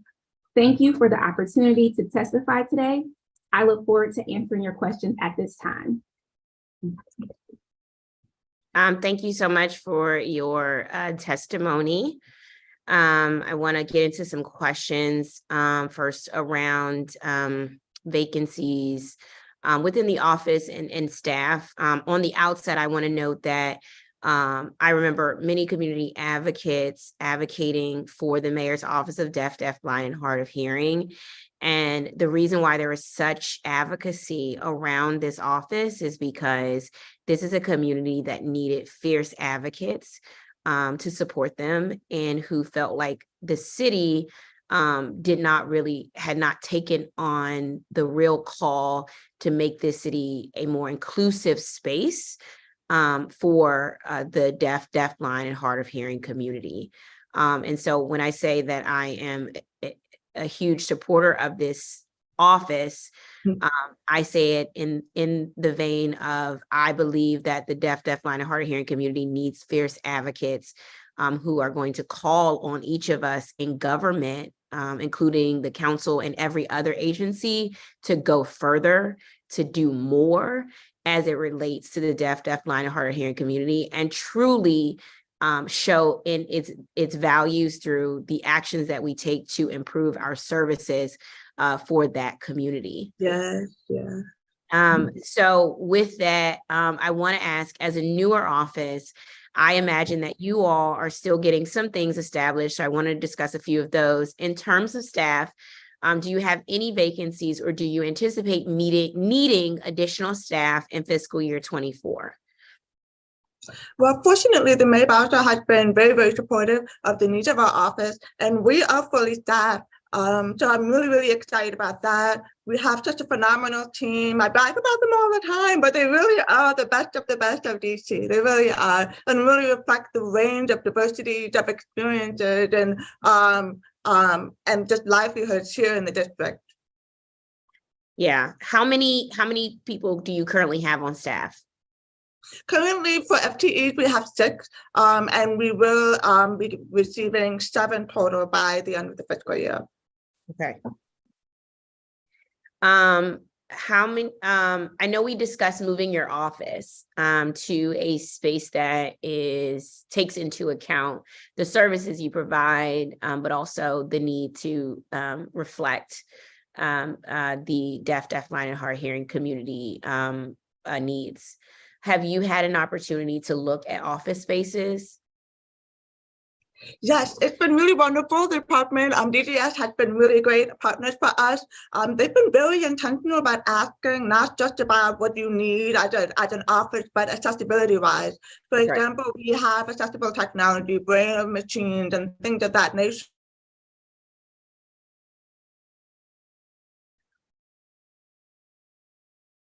And they're very intentional about, oh, you guys need a separate room for this. These testimonies, we're really excited about the opportunity to become world leaders in accessible technology. So that is a very key, important thing for us. And so they've been really on top of things. Things are moving along quite speedily, and I'm very happy with how things are moving. Okay. Have they identified a location, and do you have a timeline for the move-in? We are working with the DDS to finalize that timeline. We do have several locations in mind, but again, it really is about making sure we're doing what's best for the community. So we're still in that kind of assessment phase of figuring out where the community is located, how best they're going to be able to access our resources, and what part which work. Sorry, I think you froze. What part of the district that it makes the most sense. Okay. How about now? Yes, that's better. Is the move reflected in the budget? Meaning, do we need is there any additional funding needs in order to make sure that you all have, are able to move to a more accessible, inclusive space? Yes, well, fortunately, the move is automatically in the budget because we are leasing spaces. So because of that, we're able to just transfer that lease to the new location. So we are set to go financially as it relates to the move. Okay. Can you provide any updates about the website? As the website up? Is it launched? Are there any budget needs there to ensure that?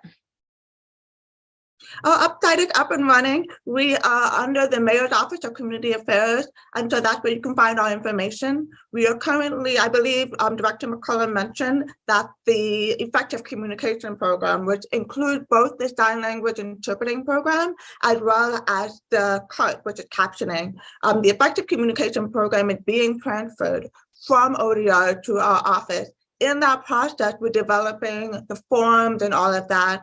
And MOCA, the Mayor's Office of Community Affairs, has been a key ally in making sure that all of our technology needs are being met as it relates to the website. Financially, there's no worries there.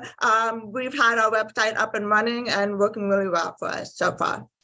Okay, so it's at, so I'm in it. It says communityaffairs.dc.gov /MODDHH. Correct. Okay. So you all won't have sort of your own separate website. You'll be embedded within the Mayor's Office of Community Affairs. Correct. We are under, because we're part of EOM, that's where we're housed. However, we do have our own social media account, which we could be found at DC MODDHH. For any of you, that handle is used across all social media platforms, and that independently, we run that out of our office. But the website itself is under the Mayor's Office of Community Affairs. Okay, great. I want to ask about, you talked about a few partnerships in your testimony, I think with DeafBlind, MPD, Downtown Bid, DDS. Can you, I heard the testimony about expanding employment options and opportunities for individuals with disabilities. So I'm excited to learn about your partnership with DDS's vocational rehabilitation services. Can you talk more about this partnership and plans for the remainder of the fiscal year 23 and fiscal year 24?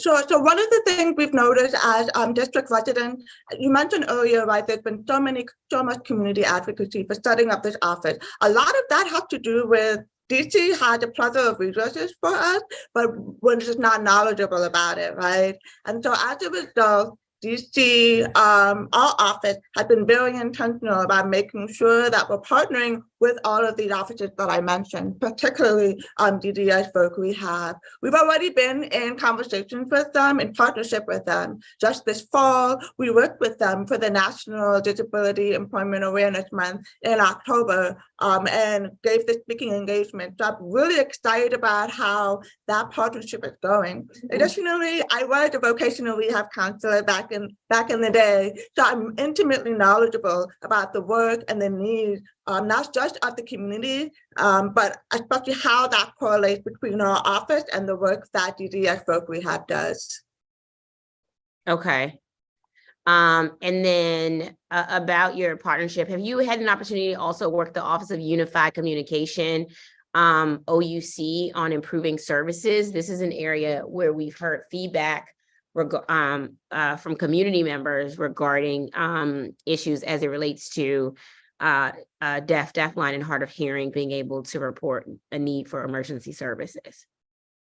Yes, so that's been something that we're working with several departments on. First, the Executive Office of the Mayor, Division of Mayor's Office of Communication has been a real partner with us in helping us navigate how we do that. Octa for me as well has been a partner in helping us navigate how do we make sure we make everything accessible communications-wise. And we know because we're a new office, things are up and running. And so we're right now in the phase of making sure that we understand how all of these systems work so that we're able to get these all of these needs met. One thing I'm very, very excited about in the transfer of the effective communication program, with again, sign language interpreting and captioning cut, is under the ECP, Effective Communication Program. One thing that I'm very excited about with that transfer, it also means that we're able to set new contracts with new vendors. And that's where in the new contract, we have put in a requirement that whichever vendors are signed and win the bidding process, they must be able to fulfill the requirement of having last-minute interpreters.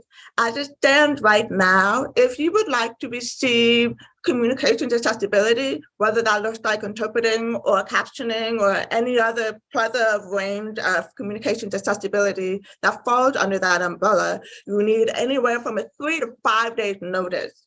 So as we know, that's great if we're making an appointment in advance. When it comes to real life and emergencies, we don't have that 3 to 5 day notice. So that's been something that we've been very intentional about in the future contract and in the bidding process.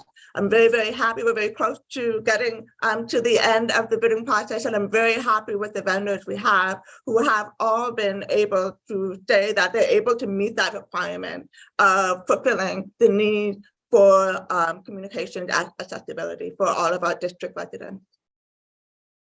Okay, is that the, so is the proposed budget shows a one-time enhancement of $360K for an ASL contract? Is that the contract you're referring to?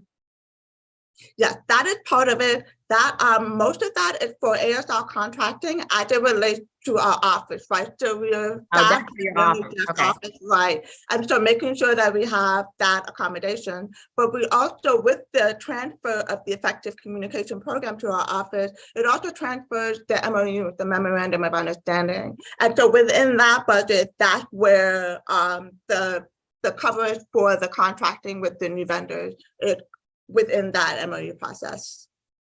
Okay. Okay, I guess my concern is that every agency needs to be doing a much better job.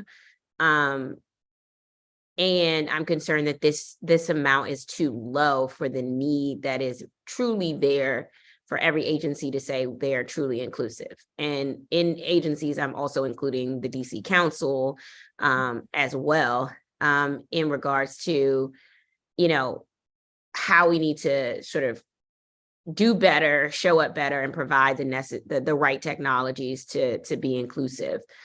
If people are going to actually do what is necessary to be inclusive. Yes, and that's something I'm going to turn it over to our AFO, Antonio Baxter. But that is definitely something that we've been really intentional about. This past year, we've come to the realization that, oh, you know, all of these, especially with our office being so new and being here, more and more of deaf, blind, deaf, disabled, and hard of hearing and late deaf and residents know about our office, and they go, oh, now I can finally access all of these services that I just never really figured out how to. So there has been a significantly increased demand. I'm really, really pleased with how Mayor Bowser has made it a priority for our office to not just be intentional about our own work of accessibility, but educating all of these other offices in that process for their own budgeting process, right? So for now, I'm going to turn it over to our AFOs, Delicia Moore and Antonio Baxter. Good afternoon, everyone. I'll start.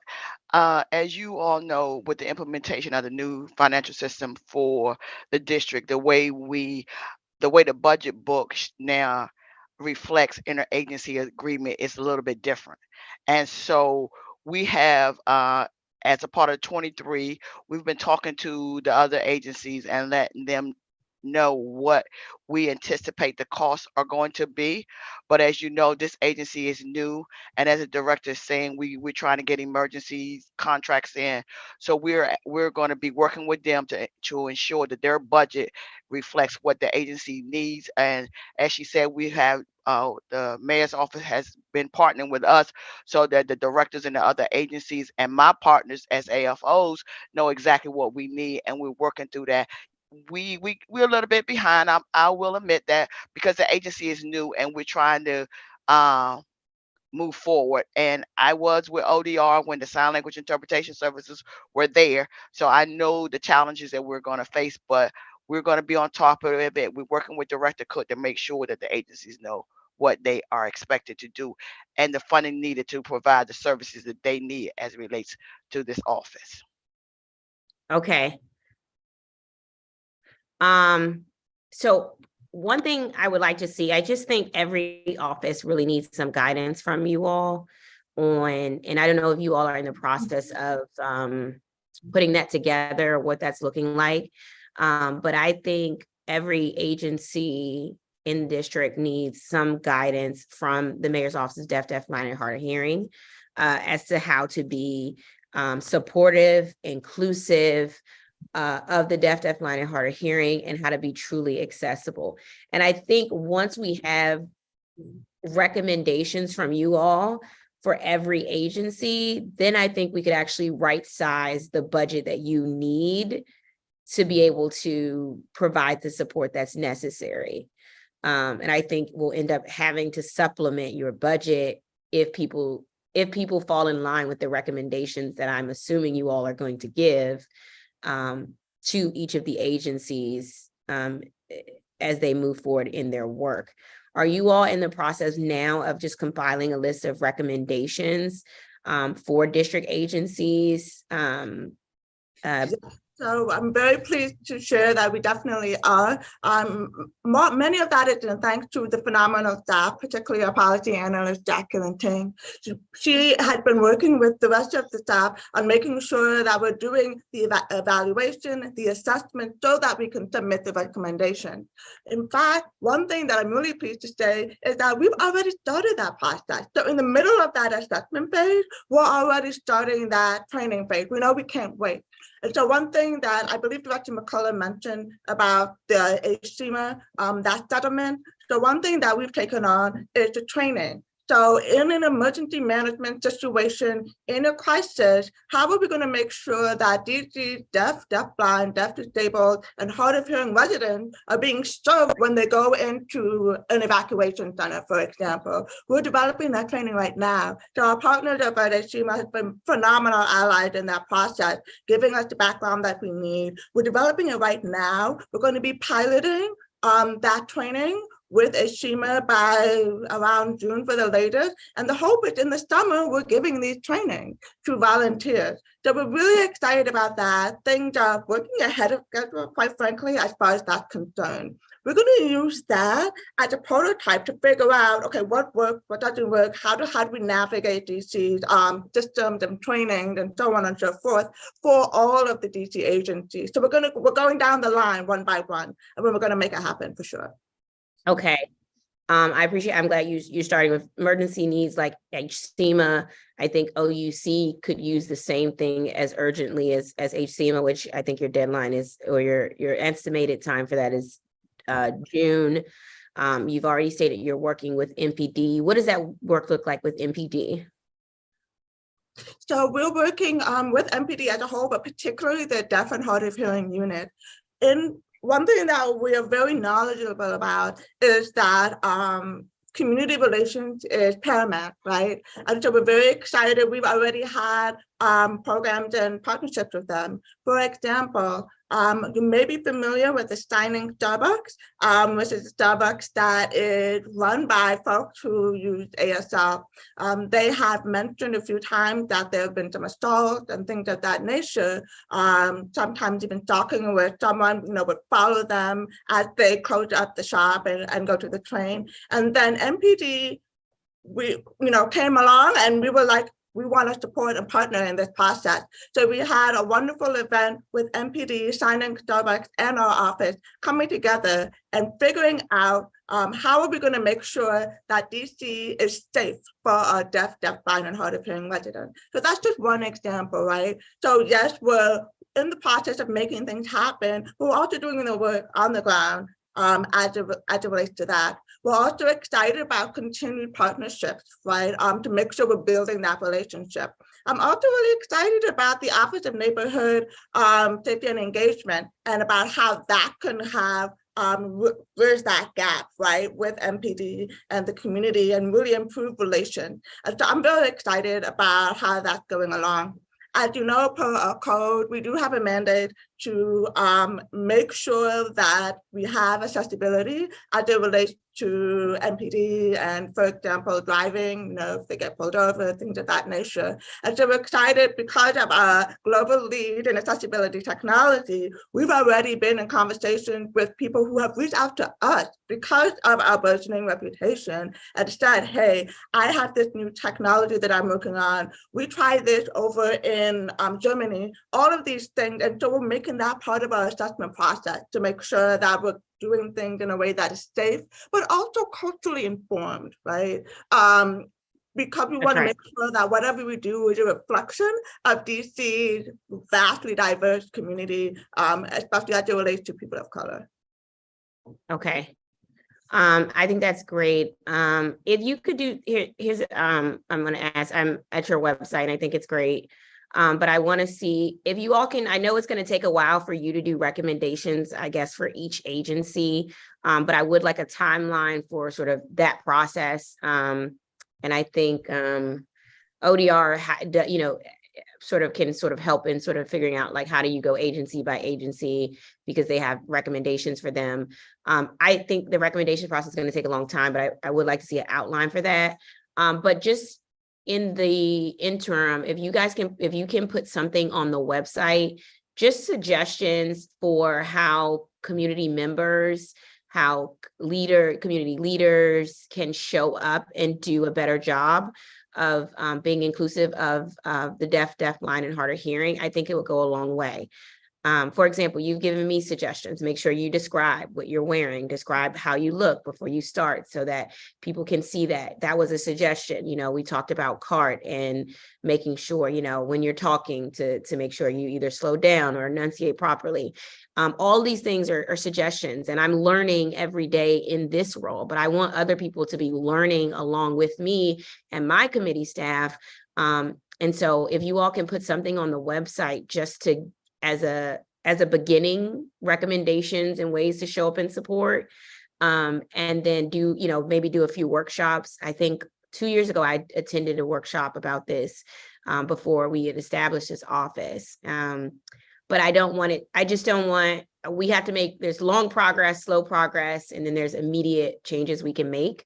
And so I want us to be on the end of trying to make some immediate adjustments to our behaviors as a district. And so my hope is that you all will be able to do that.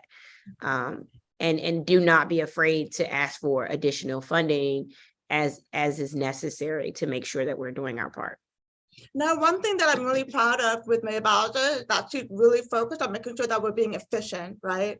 And so you mentioned making sure, hey, let's make sure we have something on the website. We're actually in the middle of finalizing our accessibility toolkit. Now, the accessibility toolkit is something that's going to be used across the breadth. It's very generalized, so it's not specific, right? Across the breadth of DC government agencies and services, we have some compliance officers, and then we have some officers that are doing direct services like DMV. Across the board, what does it look like to become accessible? That's very, very generalized. So we're finalizing the accessibility toolkit. Whereas, as I mentioned, it's not a guideline, it's a toolkit. So the guideline is kind of like, these are how you make sure you're following the law. The toolkit is, this is how you do it, right? So this is how you turn on Teams, and then this is where you find that link to turn on the caption and all of that, right? And so we're in the process of finalizing that, getting the approval process going so that we'll be able to share with the public at large. We're also using that as our foundation for the training program. So the way that we're aiming to function is we have the accessibility toolkit that's generalized. And then we're going to go to each and every DC agency that is open to learning more how to do it and develop the training specific to the needs of that agency and the work that they do and how they engage constituents in whatever manner that they do engage with constituents, and making sure that they're accessible. And not just constituents, but staff too, right? So we have deaf staff, we have signing staff, we have staff who are hard of hearing and use captions. So making sure that when they're working with their colleagues, that they're accessible as well. And so each training, as you can imagine, that's going to take quite a bit of time to personalize each training for every single DC agency. Right. But we're going to get it done because it's all about the win, and we're on the winning team here, right? So one thing we're trying to do is make sure that as we're doing that, we're doing it smartly. We're making sure that we're really efficient with our funds. I'm very excited about the work we've been able to do with just FY23, and I know with the increase you've given us, it's going to be explosive in the next year. Great. Well, thank you for your testimony. Thank you for the service, not only of you, but of your amazing staff, as you've talked about, for serving DC residents. When you all have the toolkit available or general recommendations, please let me know. I want to help support in promoting it. I know your communications director is also really great and does a great job on social media. So I will follow their lead there, but want to make sure we get this out as soon as possible. So again, thank you, Director Cook. Thank you to your team and to all the public witnesses who testified today. I would also like to thank the ASL interpreters and CART services as well. This concludes today's budget oversight hearing. If you plan on submitting written testimony for the record, please do so by emailing it to facilities@dccouncil.gov by close of business on April 5th, 2023. The time is 1 p.m. and this hearing is adjourned. Thank you, everyone.